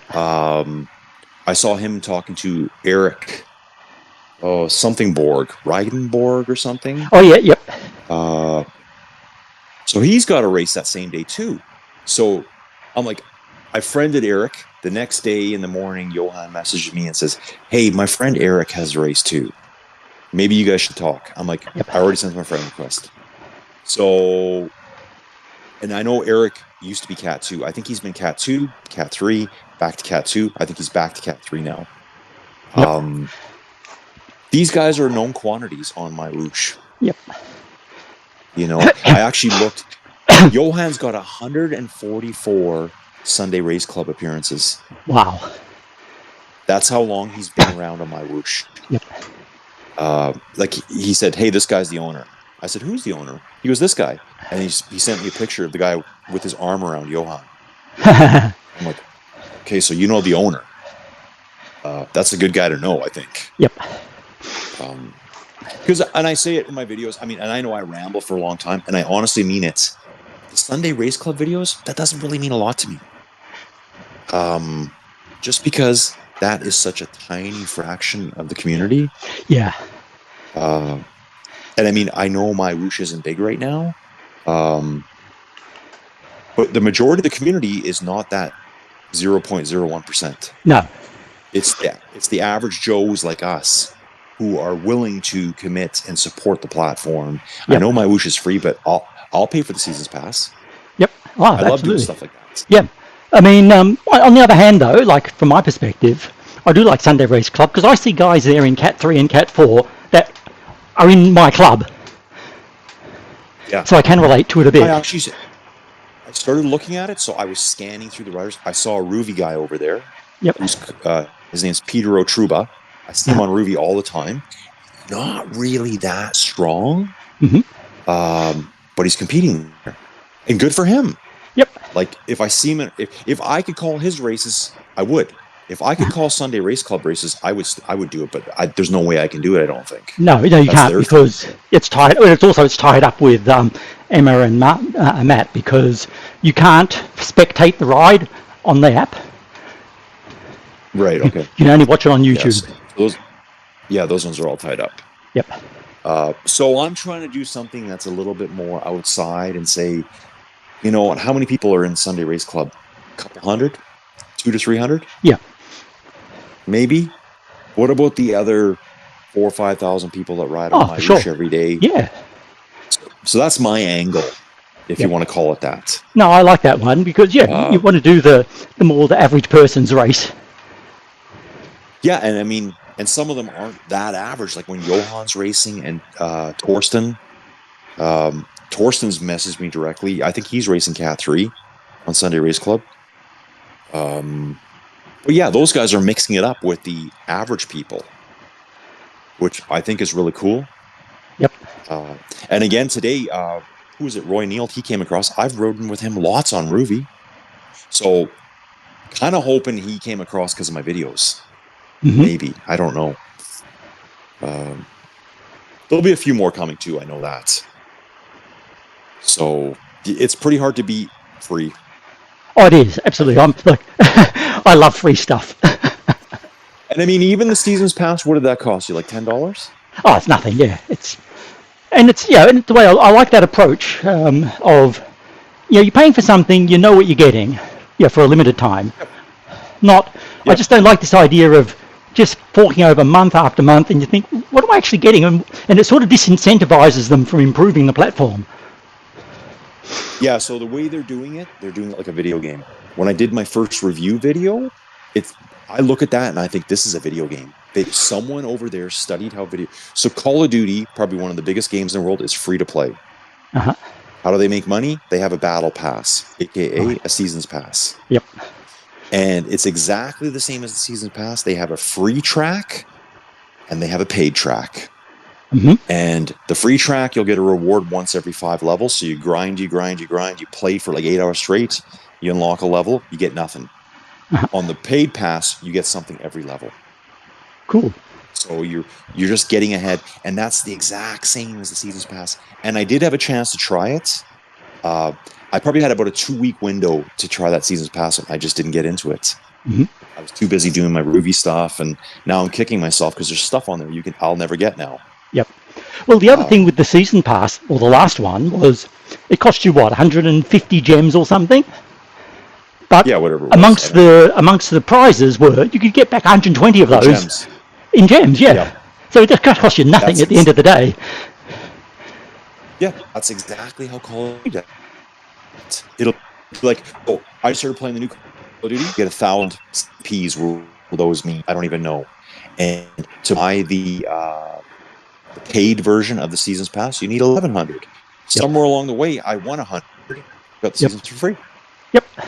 And then it shows you how many points you can earn back if you play it all the time. They want to keep you locked up in the platform.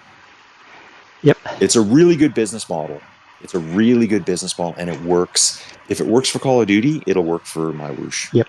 And I didn't go in. I didn't subscribe on the first one because, and the only reason was, I was having issues at the time on the platform with losing coins and losing experience points, all getting zeroed. And I thought, I just don't want to pay for something and then have that hit me. So I think now it's all sorted. Sure, I think there'll be another season's pass like next month. Yeah, probably with Japan comes in. Yeah. Yeah, so they're going to release Japan, and it'll be early access. This is so video game to me. Early access for the people that pay. Yep. And then free to everyone later. But you're going to get all the goodies on the premium track. Yep. And I'm the kind of person, I will get every one. Yep. Oh, I kind of... On the last season pass, I got 30,000 points. And you only need 10,000 for the lot. Oh, okay, wow. So you did a lot of riding. Oh, I didn't feel like I was, but I'm retired, so riding 5 days a week. and it just adds up. Yeah. Yeah, I'm going to definitely start doing a lot more MyWhoosh. Right now, I think I have 3 rides on MyWhoosh since October 23rd. That's it. Oh, wow, it's not much, no. I just did an exploratory one. I did Coffee Trail, and then I did the Tour of Hegra or something. Because then I've been riding Zwift. So I'm thinking, well, I'm supposed to be getting a free subscription from Ruby. We'll see. That'd be nice if you did. That'll be my free subscription. Yep. And I think I will keep Zwift because I think there's still an audience there, and it does do things really well. I did the grade a couple days ago, which was really nice. I saw that. I watched that. Yeah, I watched all your videos. Oh, did you? Yep. Okay. Yeah, like I paced myself so well for that, and I looked at the video today. I'm like, there's 10 intervals of 357 meters. My strongest 4 intervals were the last 4. Okay. So it said my FTP was 267. On Ruby, I have it as 275. Intervals ICU said 276. And I'm like, they did a pretty good job as a quick FTP test. Yep. I think. And so I know I can go back now, because next time I go back, it's going to show me all my old intervals. I think I can hold 300 watts all the way. I do have a 20-minute power of 318. That's kind of like my highest I ever had. Okay, that's good. So I think I can go back and do it again. And it's a nice short one. But when you see people talk about it, though, it's like the hardest thing they've ever done. Like other YouTube people. Okay. I did the Power Passport on last Monday. Okay, how was that? Yeah. I wasn't feeling 100%, I must admit, but it's tough because it's two 6-second sprints, then a recovery, then a 3-minute absolute all-out with 30 seconds. The first 30 seconds, they say you absolutely have to bury yourself because they're building up your critical power curve, and they want a 30-second time. So they want a 6-second time, a 30-second power, a 3-minute power, and then a 12-minute power. And at the end of the 12 minutes, I'd overfed. I ate too much, and I was starting to feel a bit sick. Yeah. And so in the last minute, I was just about throwing up. And the trouble with the Power Passport is, like, I've got my my sub 1 minute power isn't high enough. It sits below the curve. And so MyWhoosh comes back and says, "Ooh, you haven't ridden to your full potential." What do you mean? I just about threw up here. Yeah, I know when I did the grade, that was when I had my 4 donuts in me. Yeah. I had a huge stomach. I'm like, I'm so full. And I did. I finished the other 2 donuts off that night. Yep. So 6 donuts in one day. Ooh. I don't know why I did that. I thought, I got to finish them off now. I don't want to put them to waste. Fair enough. So I got a 7:30 ride in the morning with the boys over on Ruby. We got a couple of brand new guys who are using my code tomorrow. So another dude in Toronto, he's the one guy I've met in real life because he flies into Calgary a lot. So I went and had supper with him. He's got a couple of new guys coming. And then I'll probably do a little quick spin on MyWhoosh. Just start figuring out the courses. I don't know the courses well enough for some of these races. Right. Like, I would like to find a good resource of where I can get detailed route profiles. I'm building one up myself. Are you? Yep. Because every time kind of like a Zwift Insider. Yeah, I've only got the only rides I haven't done after this are endurance ride, which I'll do probably in a few weeks, and snowfall, which is Everesting, and I don't plan on ever doing that one. But I've got all the GPXs. I've got all the GPS files. I process them, and I can come up with a nice profile. Yeah, it'd be nice to have some good maps. Yep. Because I can see that they're connected on the screen when I'm looking at them. Yep. Like, I look at the event and I go, okay, I'm going to jump out of this event and jump back in. Oh, that's that little chunk there of the map.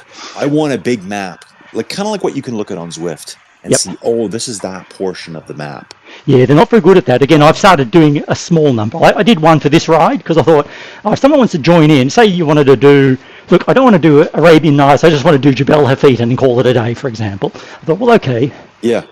Yeah, how would you do that? Yeah. Yeah, exactly.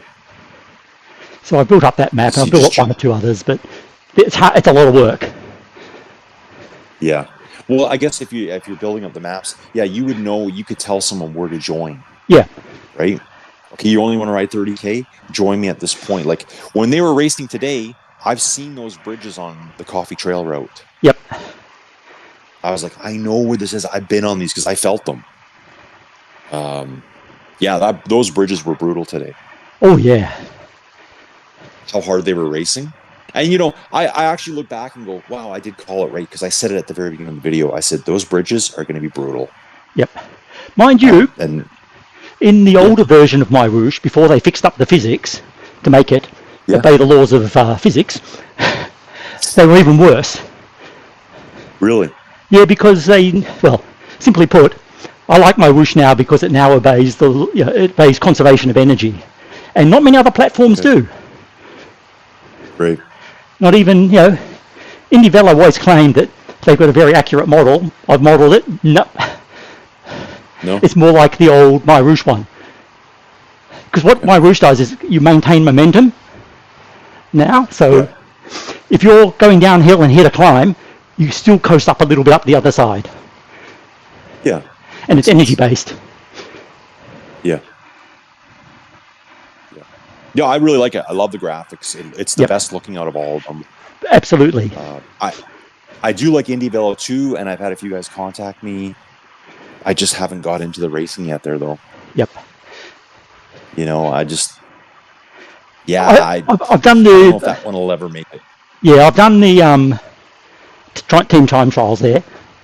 The main issue, apparently, like the guy who organises all our Aussie events, he said they started on RGT because it was free.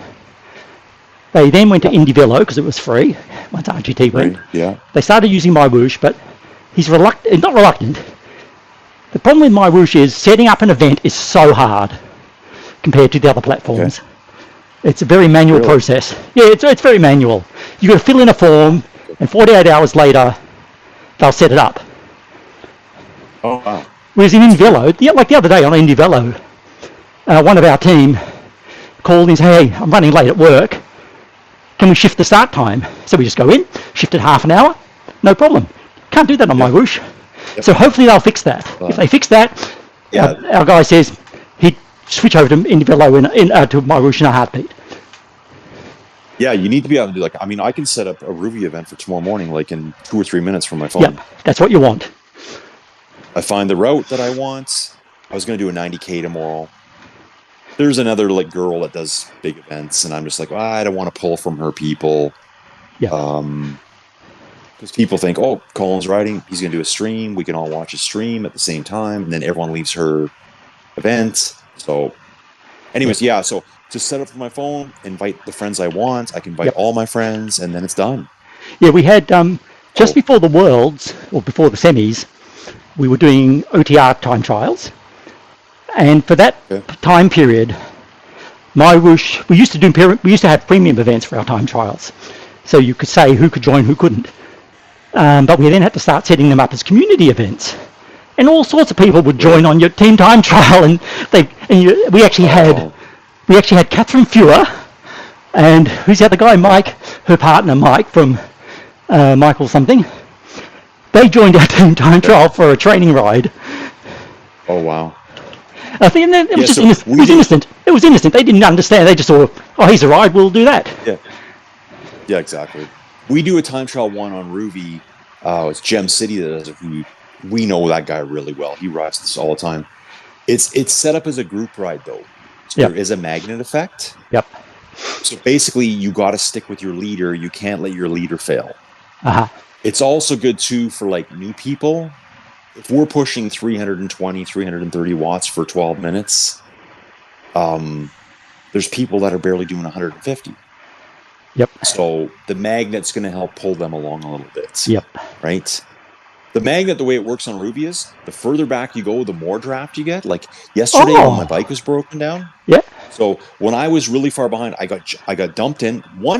I had an error I'd never seen before. It said event download failure. I'm like, I can't even get in the events. I was taking my shoes off. I tried 3 or 4 times. I'm like, I'm going to do it this last time and then take a picture of the error code.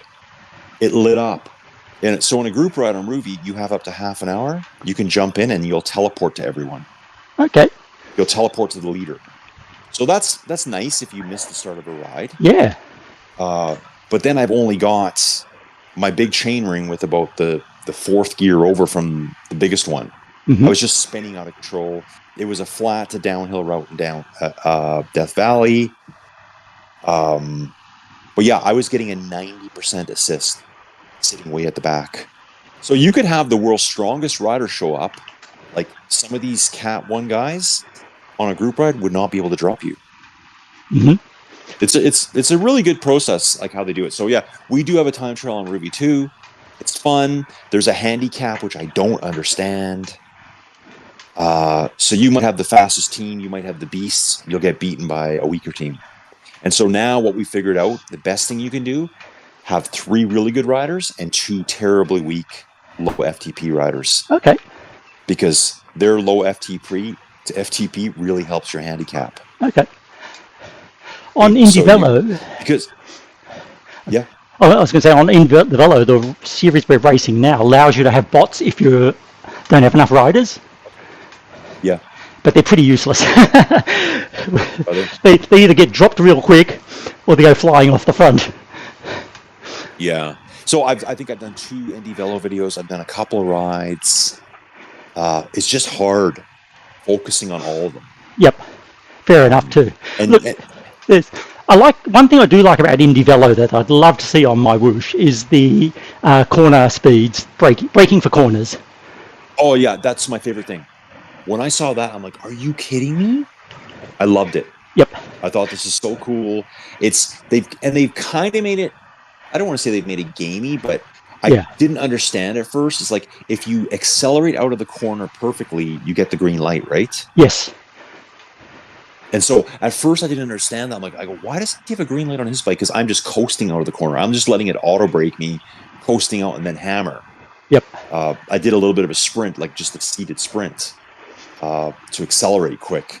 But I could see the other guy, he was getting a green light. And then I read there's a bit of a skill to it. There's a bit of a game to it, I guess. Yep. You got to kind of probably start accelerating at the apex of the corner, I would imagine. Yes. And then just go for it. Yep. I'd like to know. It's the same as MyWhoosh. I always wonder who are the bots. I heard you talking about that in your video. I was watching your video that one time when you said you were streaming. Yep. You were talking about, this name doesn't seem right. And, and that's what I think too. It's the bot people, right? Yeah, well, there's ways of doing it. I found because I'm a geek. I'm such a geek. I go investigating these things. Yeah, you said the cadence. Yes, that's the main one. Yeah, I remember you saying from the video. And then I was messing around last week. I'm like, oh, look at all these riders here riding at 70 RPM. Yep. And they're all doing that exact same low. I clicked to a dude, 95, 85, 103. Yep. I'm like, real person. Yep. Those are bots. Yep. Because sometimes you just don't know by the names. I did notice lately, though, when they introduced the UCI stuff. Yep. Because I think that just popped up out of nowhere. Mm-hmm. I think. One day I went on board, and here's the 3 UCI courses that they use at the championships. Some of the bots there had like 1 names. They didn't even have the last name. They are bots. But if I look at the list here, Casper Vander Hayden, I think he's a bot. Bartolomeo will be a bot. Shane, iffy. Mark, I think, is real. Ephraim Velasquez, almost certainly a bot. Yeah. They just got these weird names. Yeah, it's too if it's a Spanish name, it's too Spanish. Yes. A French name, it's too French. They go over the top. Yes. So that's how I've been trying to call them out too. I'm like, well, and then sometimes actually when I'm doing them too, I don't even want to, because I'm trying to I want them to see me, and I don't want to be knocking the app, right? Yep. But it'd be nice to know who's a bot, who's not. Yep. It is, because you want to know. Yeah, like, is this guy real? Yep. Because I want to know if I can talk to him. Yes. Open up the chat window. That's Ruby's biggest failing. They don't have a chat window. Oh, okay. That's a total disaster. So that's why we have a Discord, and my Discord's pretty busy. The other one, the Team GRC one, and Ruby doesn't even know. Which I'm like, how could you not have a Discord? Yeah, I remember there was again one of the early rides I went on was, I suppose it was into a community ride by a guy who set up, called it the Ascenders. And I thought, that's for me, I'm a climber. But he put it on the most dead flat course. Anyway, so I thought, I said, I'll join him, and I was chatting with him as we rode around. And there was this other rider that kept overtaking us and then going back. I thought, oh, bloody hell, that's a bot. It wasn't, it was a real person. Yeah. Oh, wow. Yeah, you just never know, right? Yep. You only found out at the end when you see a result for them. Yeah, exactly. On MyWhoosh info? Yeah, just on the screen at the end. Okay. Yeah. Okay, well, how long you got left in your ride? I'm 56% through. Oh, that's not bad. So another 43 Ks. 30 of those are Jabel JS. Yeah. Of which 15 is downhill. So not far to go. Is there any? Can you use replays at all? Like, can you put a virtual partner on? I think you can.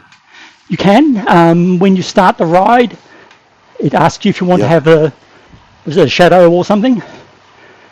I've never tried it. That's what I'm kind of looking for. Yeah, so we do that a lot on Ruby, because what you can do, you can have virtual partners and you get draft from them. Okay, that's handy. So you can pick, if you're a 3.5 watt per kilo rider, you can pick the 5 watt per kilo guys. Okay. And if you're smart and you draft well, they'll pull you all the way. Nice. So you'll see some weird stuff on the leaderboard. It's like, and you know, any platform, you know who the legitimate people are. Yep. And you can tell by their trainers and stuff like that. So I'll see all these 5-6 watt per kilo guys, and then I'll see someone doing like half their power. That's what they're doing. They're pulling up like 10 or 20 of those virtual partners and getting into a draft blob. I'm going to give it a shot. I'd like to have it so that, like, I don't want to use someone's draft. I want to see, can I keep up with them? Yep. I did once, many, many years ago, when I first got a Garmin head unit in real life. They had this, I think it's called Virtual Partner on the Garmin. Okay. And again, being a geek, I knew what this route I wanted to do was a big climb. I had a tool where I could create a GPX track for it. And I had a spreadsheet where I could say, if I do 200 watts, how fast will I be going in each of those sections? And I loaded that up as my virtual partner, did the climb. I was ahead of the virtual partner for most of it, started the descent, got to the bottom of the descent. I'm still about a kilometre ahead. I thought, I've got this in the bag. Then I bonked. Oh, God. And it was like a nightmare. You see this virtual partner, just putting out 200 watts consistently and just gaining, and then fly past. It was really scary. Yeah. When I race in that, if someone flies by me, great. The worst thing, like on Ruby, when I use myself, I'll use like 4 or 5 versions of me on the same route. It's when one just annihilates me. Yep. And I'm like, are you kidding me? It's like I don't even want to continue riding, because in my mind I'm like, today's the day I'm getting my personal record. So I use myself, and then within the first kilometer he's gone. I'm like, I have no chance. Yep. You want to recreate that ride, don't you? Yeah. Okay, Ken, I'm going to jump here. Fine. Thanks for dropping in. Say hi. Yeah, that was great. Yep. Have a great ride, and we'll catch up with you tomorrow. Thank you. See you later. Okay, Ken. Cheers. Take it easy. Bye.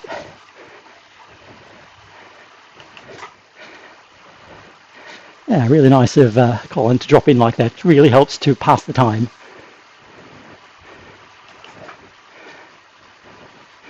So I think I'll ride through to the base of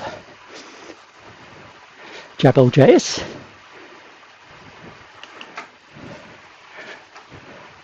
Then take another short break.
Heart rate's gone.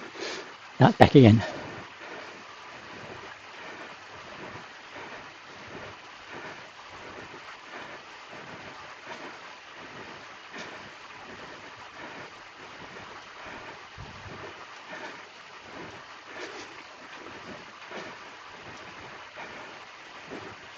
$1,200 calories burnt. 60 k's almost. There's the 60.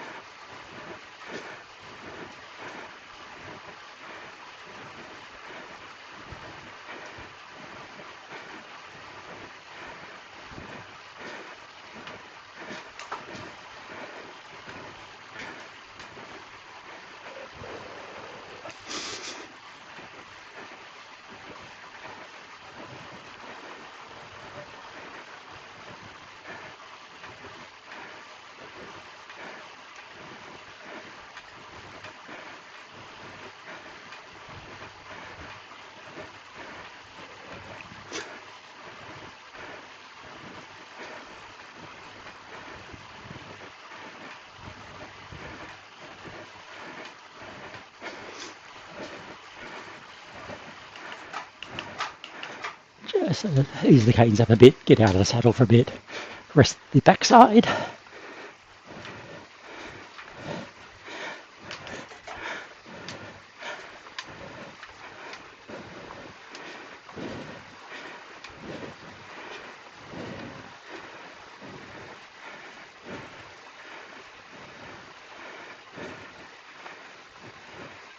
That's better. Take a bit of the pressure off the sit bones for a bit.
think we're approaching the Jabel climb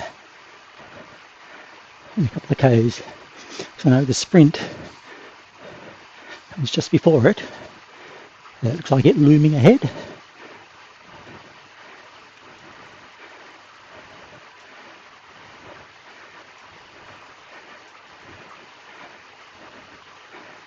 So when we get around the turn off, I'm just going to pause for a second, fill up the water bottle, fill up the sugar bottle.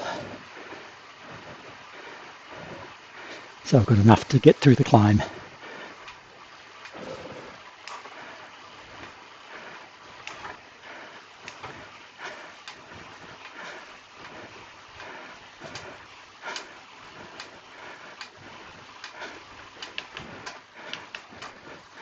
Let's just, and use this as a small rest break.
There we go. Here's the turn off for Jabel JS. I'm just going to coast through here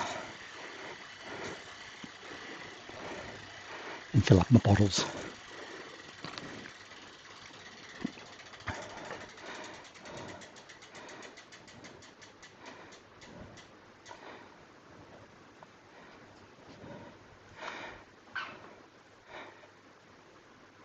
Oh, I hope I stopped before the start of the official climb for the timing.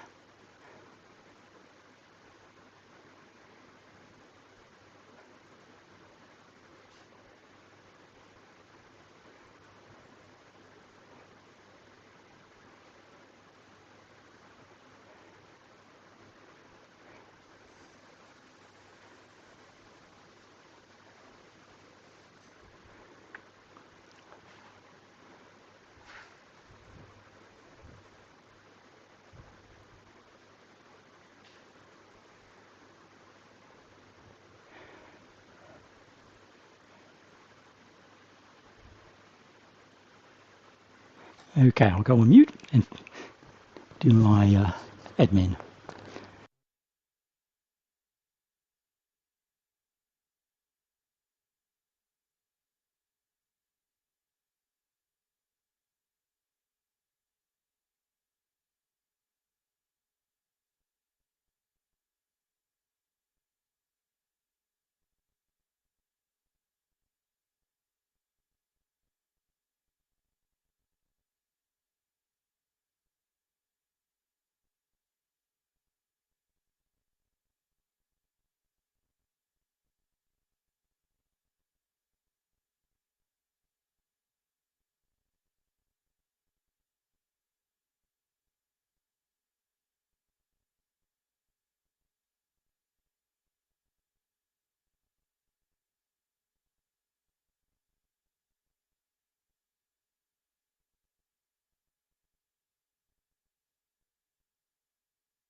Okay, we're back. Excuse me.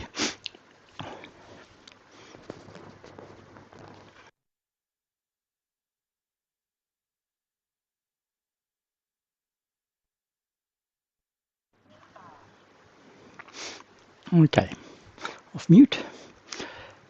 Had something to eat, something to drink. Let me put these in the right order. Let's get moving. This is the last third of the event.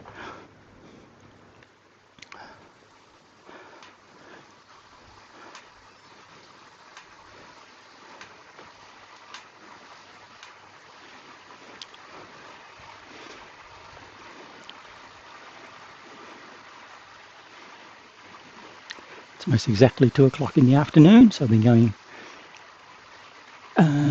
3 hours elapsed.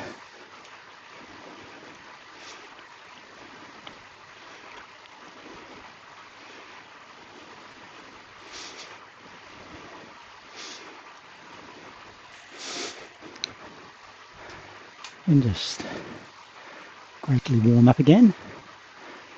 And we're about to start the Jabel JS ascent. Ooh, a little bit of a twinge in the foot there. That doesn't cause me any problems.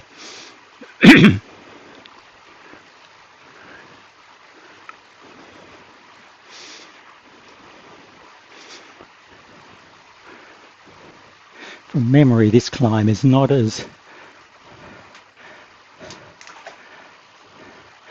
steep as Jabel Hafeet, but I think it's longer.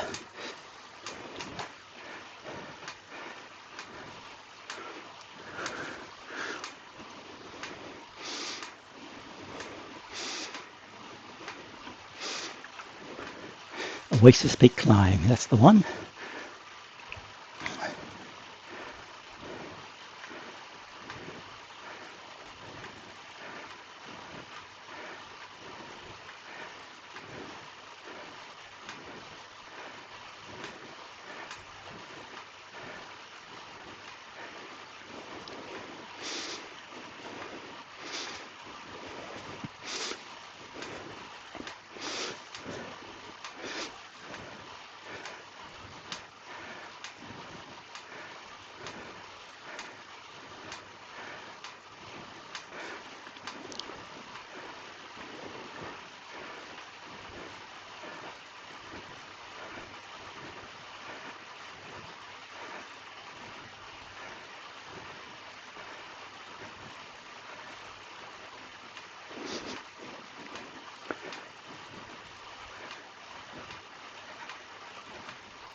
So we're doing about 900 metres and 16.5 kilometres.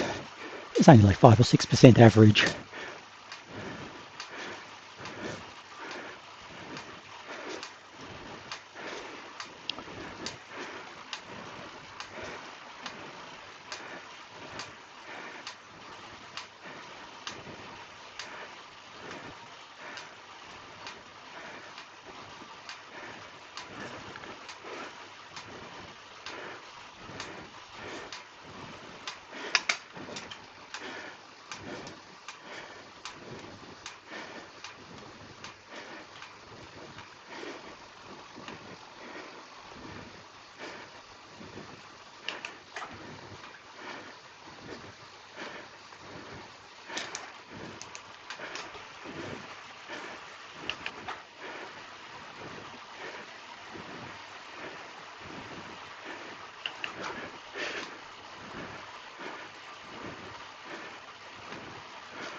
Interestingly, I'm only burning 400 or 500 calories an hour, so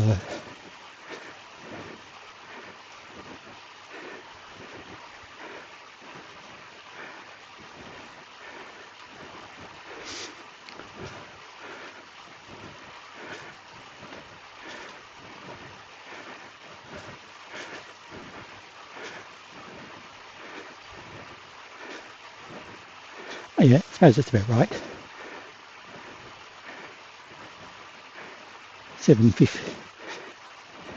7.5 a minute. Yeah, slightly under what I normally would.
Looking at about an hour of climbing, I guess.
Now it goes down to 3%. Okay, back into the big ring.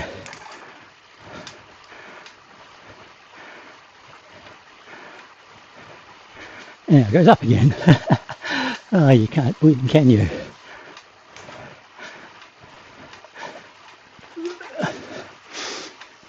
I'm just going to have to keep changing, I think.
Four K's down, roughly.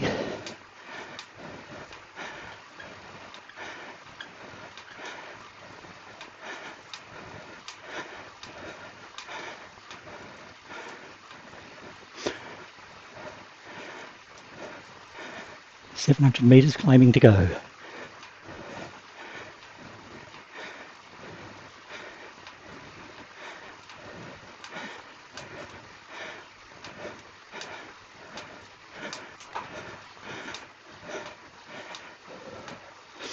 Keep it in zone 2.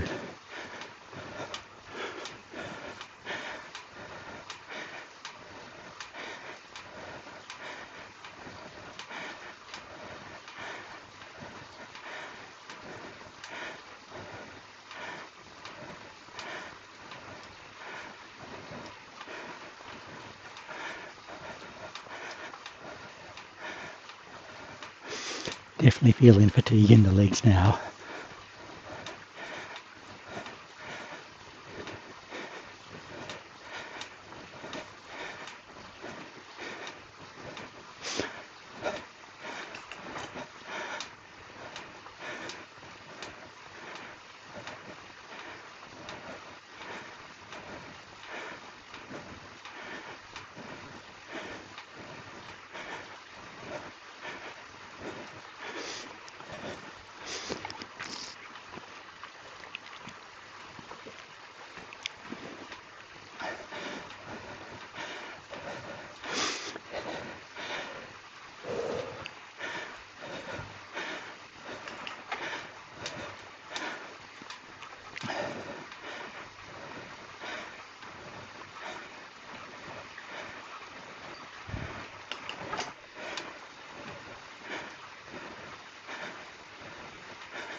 The bone's a bit of a rest.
500 meters climbing left.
Oh, getting tired.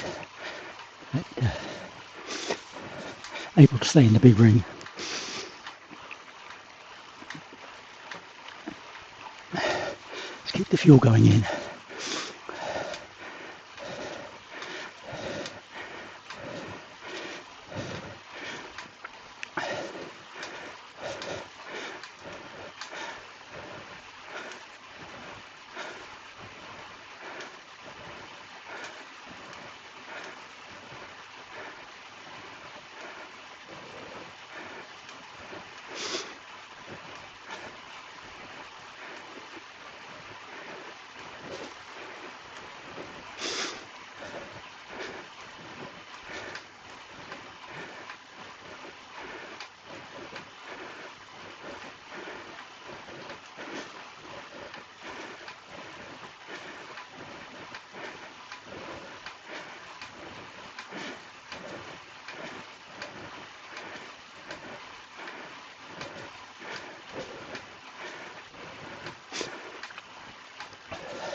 More than halfway up the climb at the moment.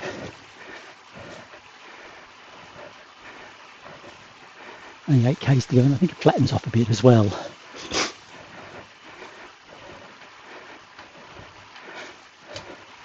So the second half should be a bit quicker.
What's wrong? Oh, you look worried. Huh? What?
400 metres of climbing left.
Oh, starting to be a bit sore in the lower back at the moment.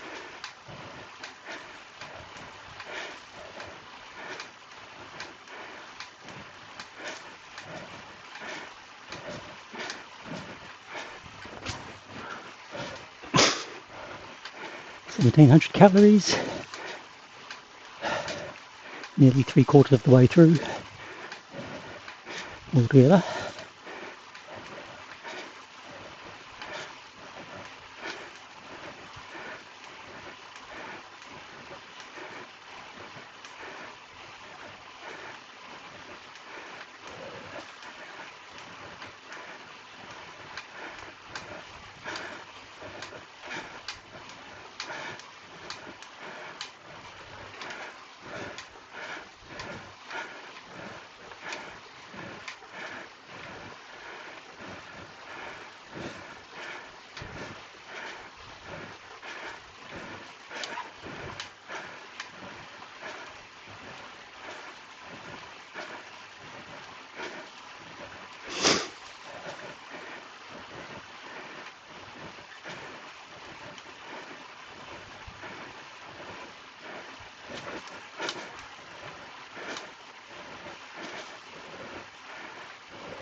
Heart rate's really disconnecting now.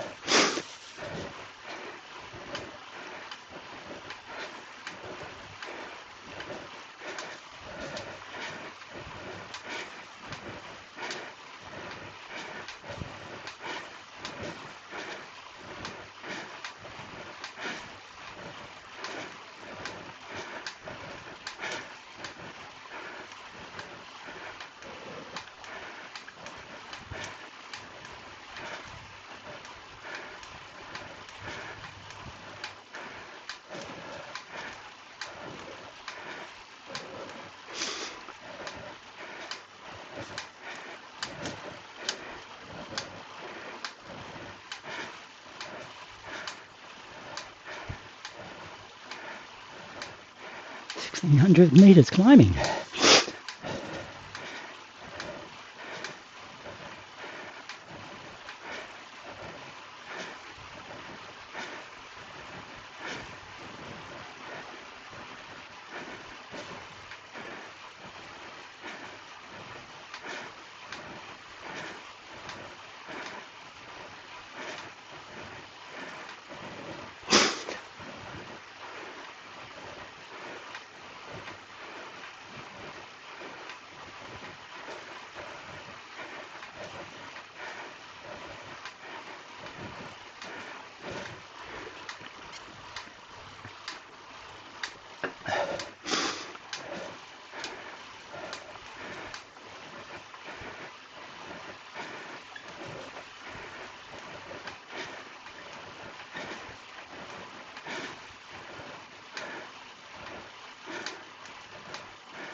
Only 300 metres of climbing left in about 6 k's, so average 5%.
Just 200 metres of climbing left, 4 kilometres remaining, 1 hour elapsed.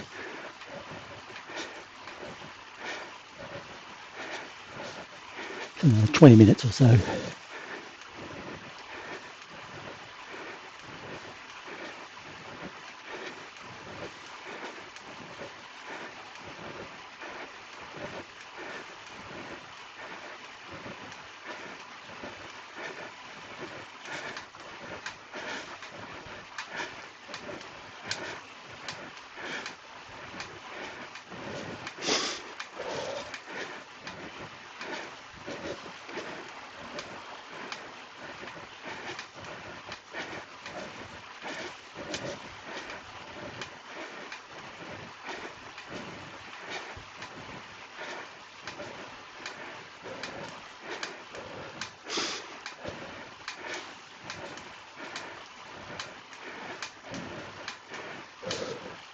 Really feeling it in the back at the moment.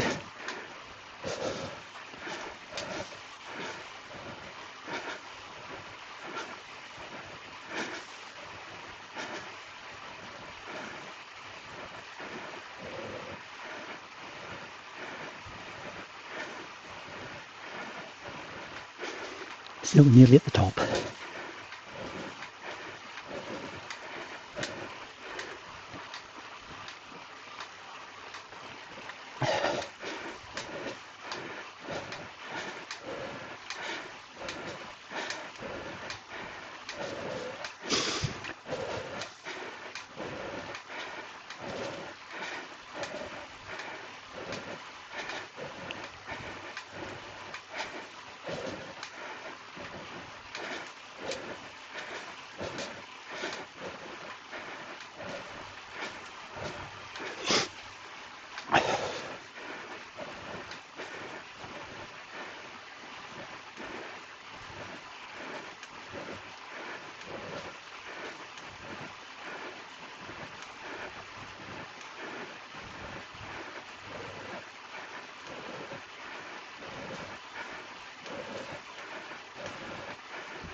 Three Ks to go.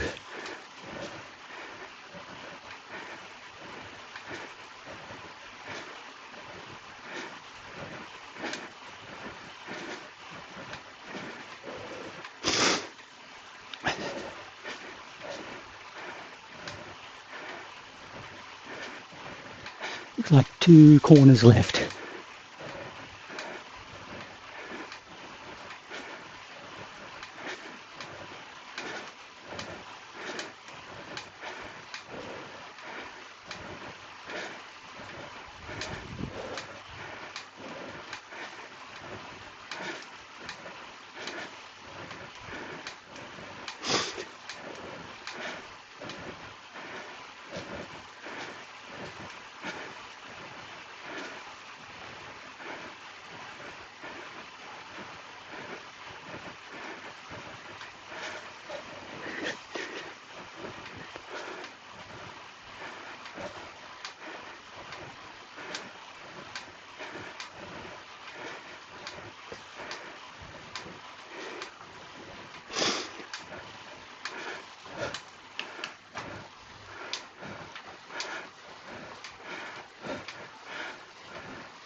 1900 calories.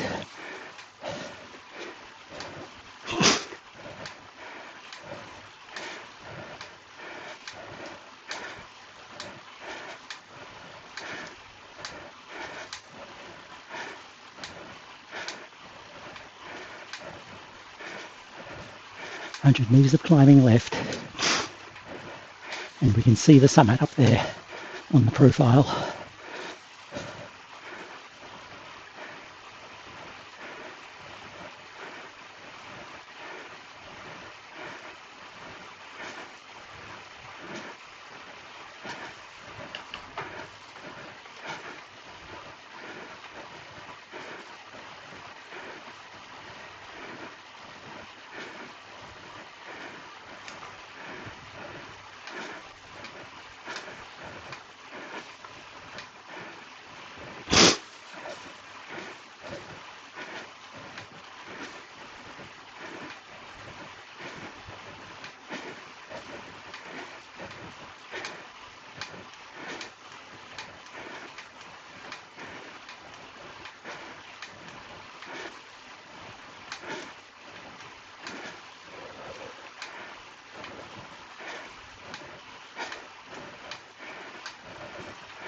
Oh, really getting in the back at the moment.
Coming up to the final bend.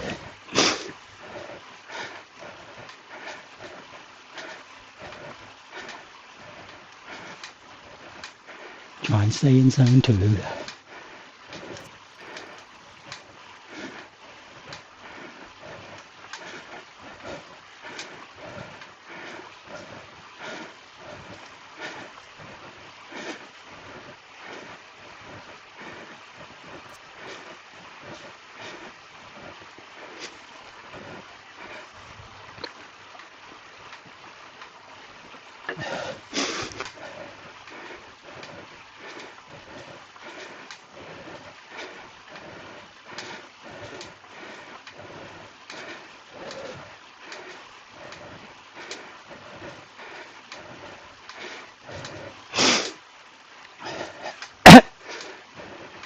Coming up to 80 k's.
It's 1900 meters of climbing, 80 kilometers distance.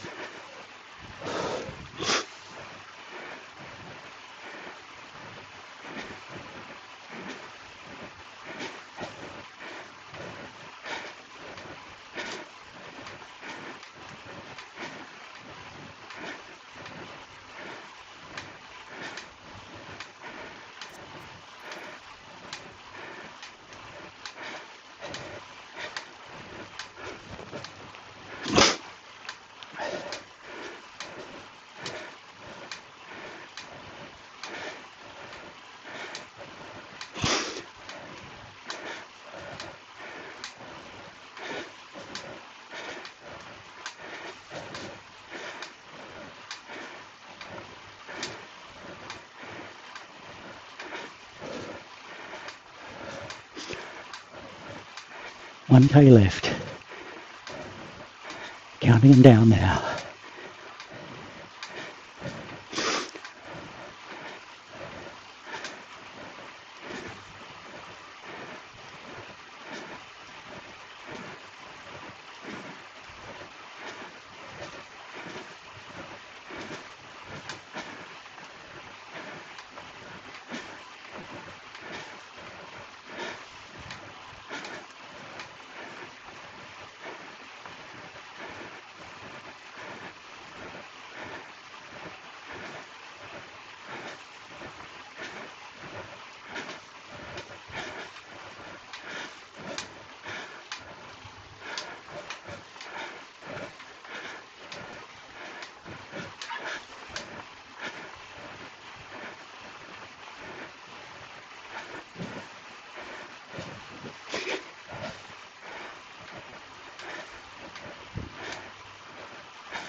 Seven 700 meters to go.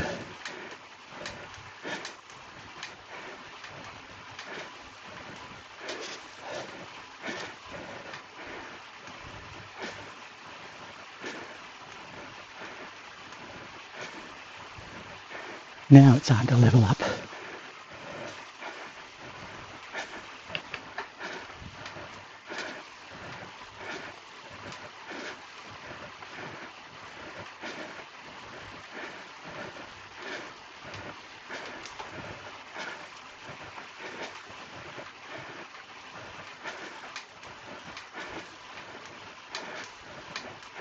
Oh, one little kicker.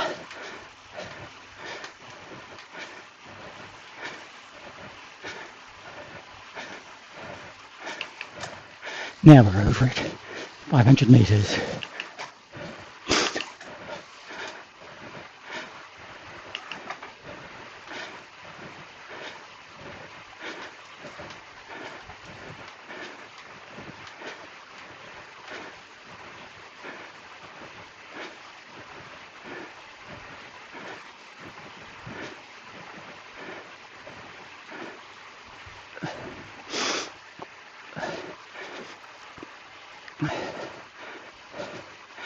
I climbed it faster than last time.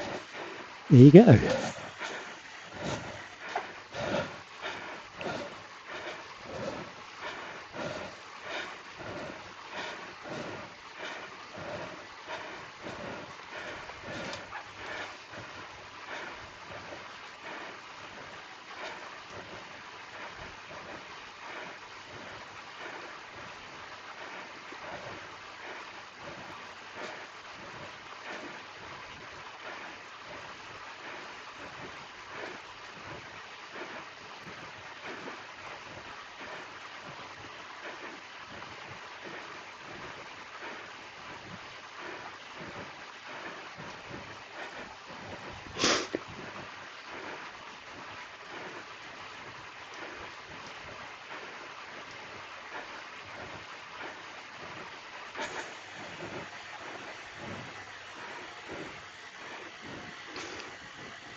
Coast down the hill. Don't think I need any more sugar or food. So I'm just going to coast down here to the bottom. Then just probably a few k's flat. 2,000 calories so far.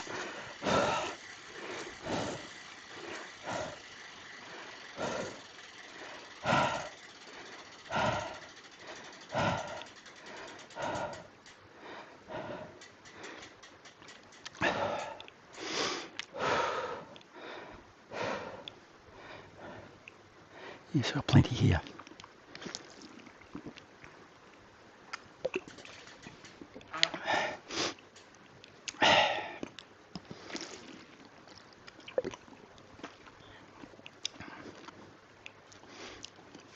Let's try firing off a few emojis. Start with a fist pump.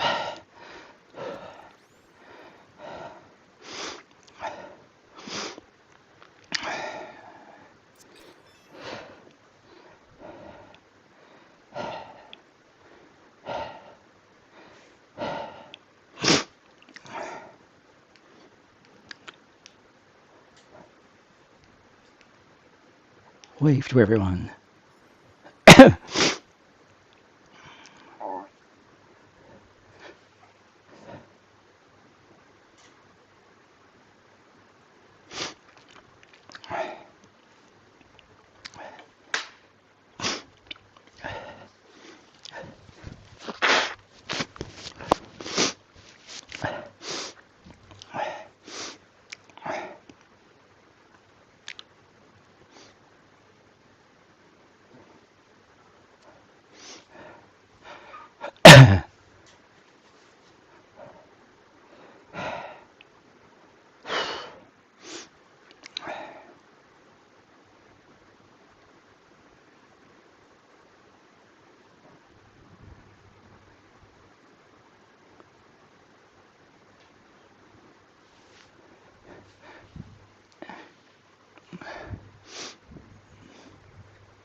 Just give the legs a little stretch, I think, while I'm descending.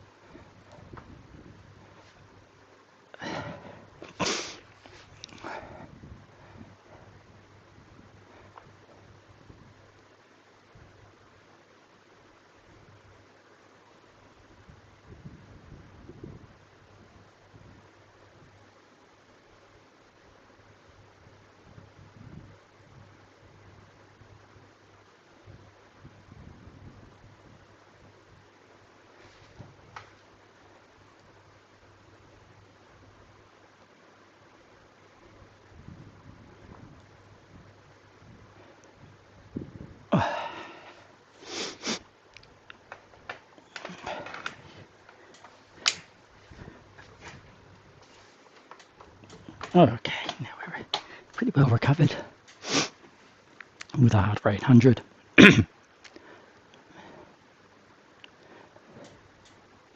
Still descending at over 50k per hour.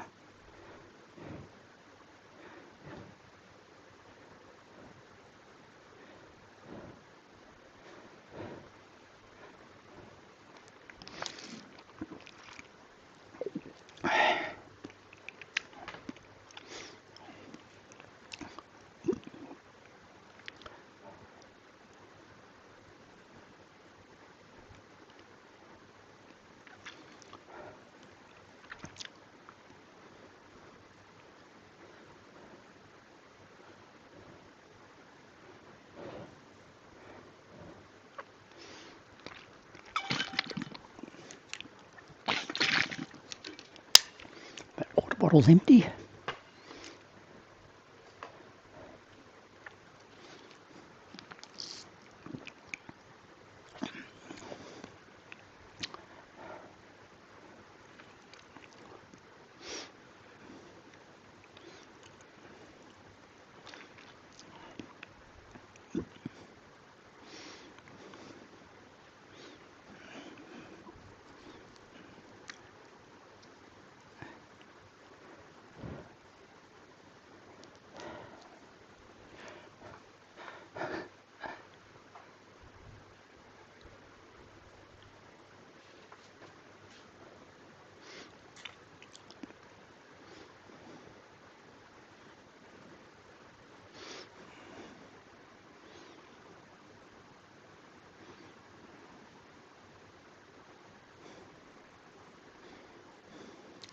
Gosh, it's so quiet without the trainer running.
Ooh.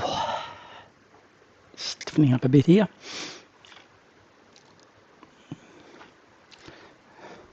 Still quite a ways to go to the bottom.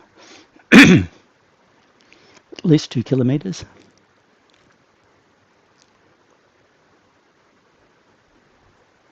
I think we're only halfway down.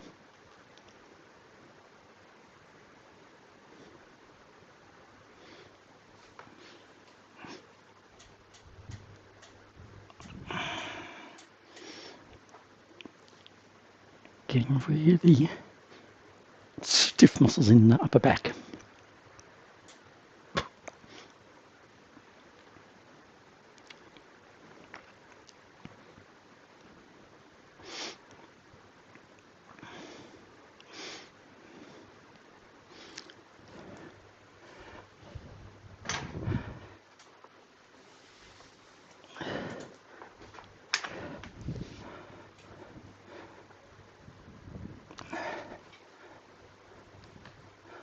Just advance my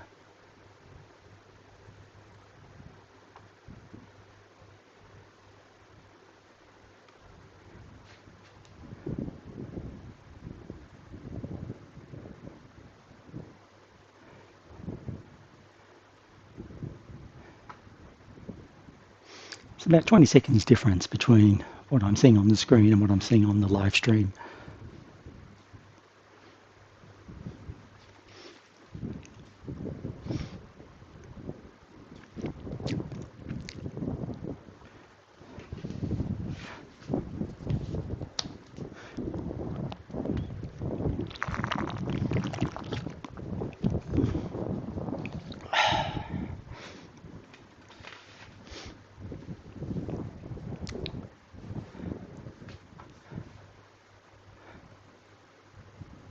Still descending.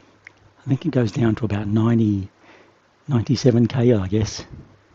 When I think about it, since a 16k climb and topped out at about 81. So only about 3 kilometres on the road, on the flat lands to complete the ride.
And the descent's just easing up a little bit.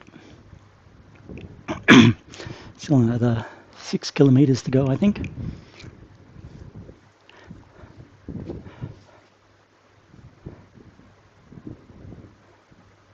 Still in excess of 50 kilometres per hour.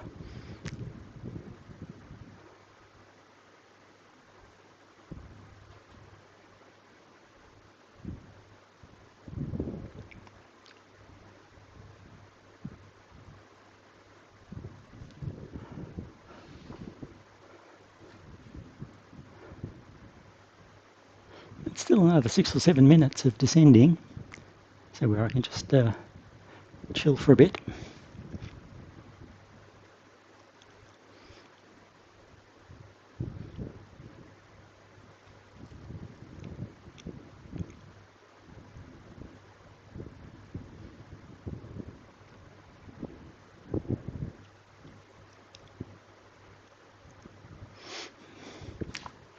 So it'll be just a little over 4.5 hours by the time we get to the bottom.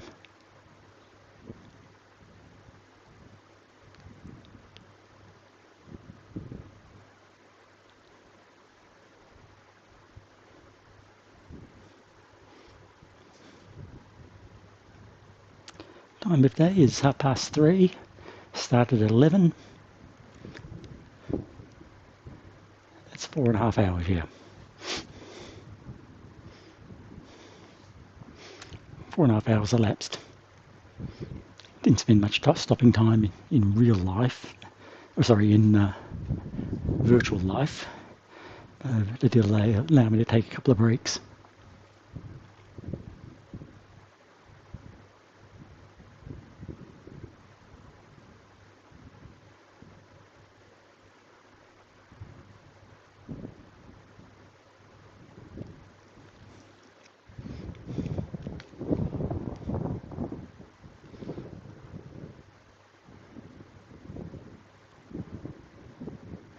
Gradient's easing up a bit, so slowing down. Oh, picks up again.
Getting closer. A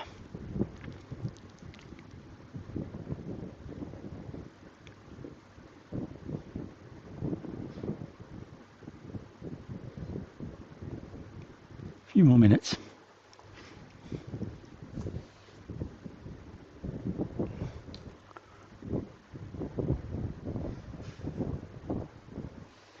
I may as well hop back on.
There's 96 coming up, and you can just see the road starting to level off.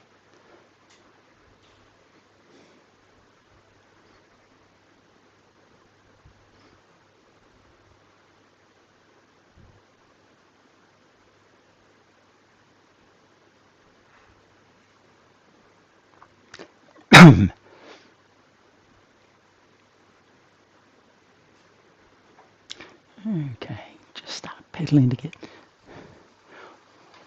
the heart rate up again, warmed up a little bit.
To go through the gantry, marking the start of the climb.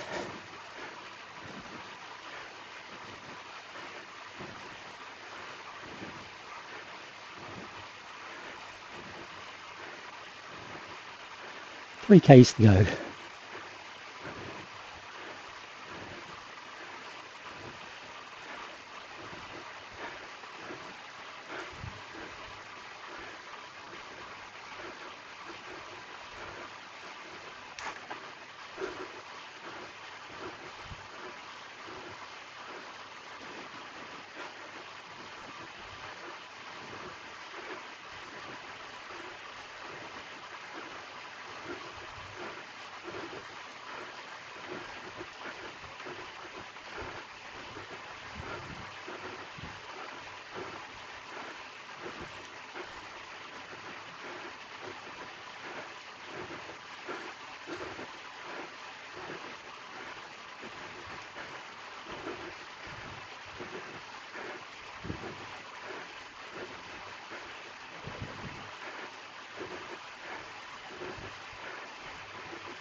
Lumpy road.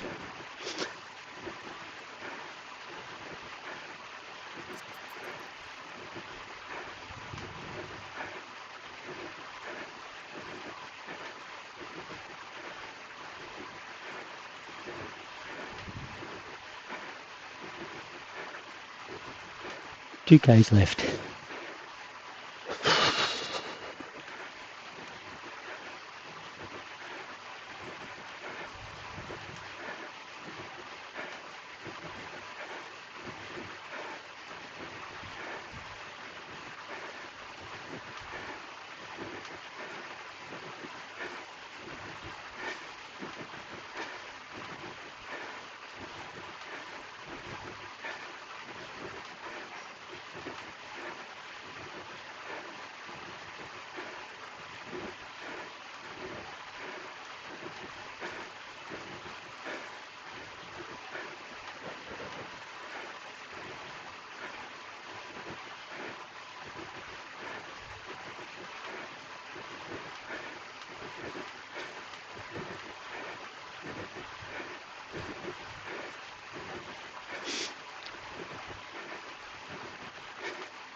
1K to go.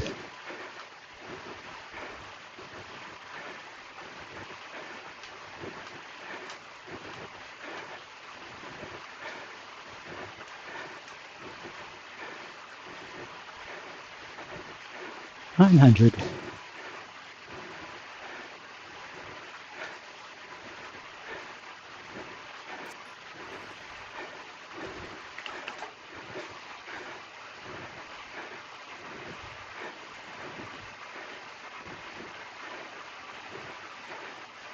$600.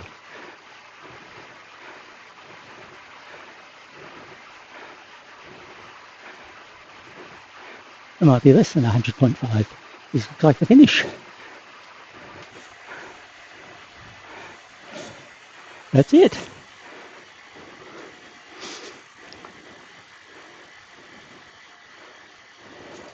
Or is it? What about my achievements?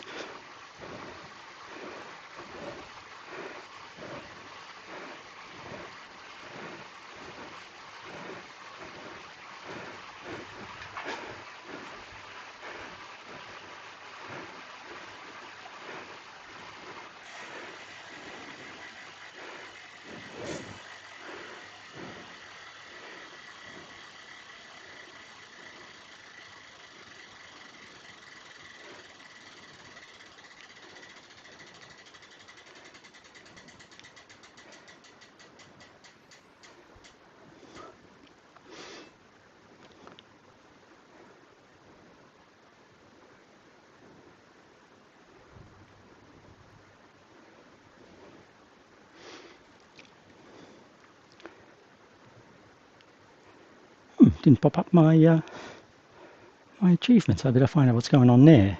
That'll be a real bummer if I don't get them.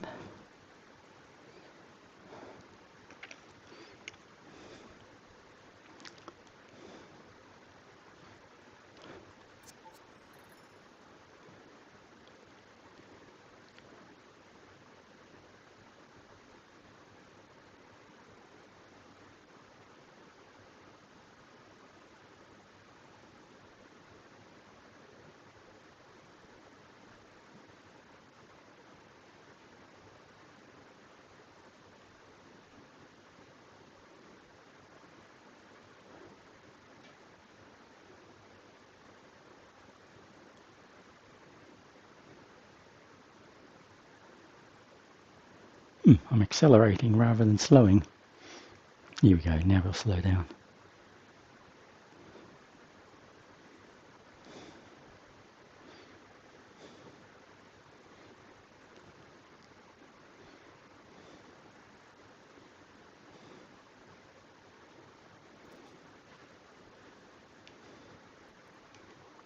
End ride.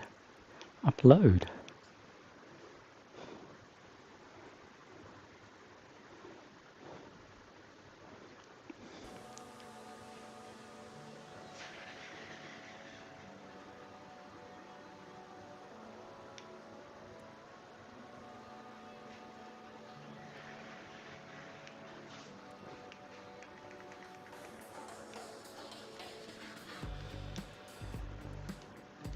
Oh, I got it. There we go. Collect Arabian Nights. Collect Conquer Arabia. Collect 100 kilometers in one ride. And collect ride a cumulative 4,000 kilometers. That's the end of it. Thank you very much.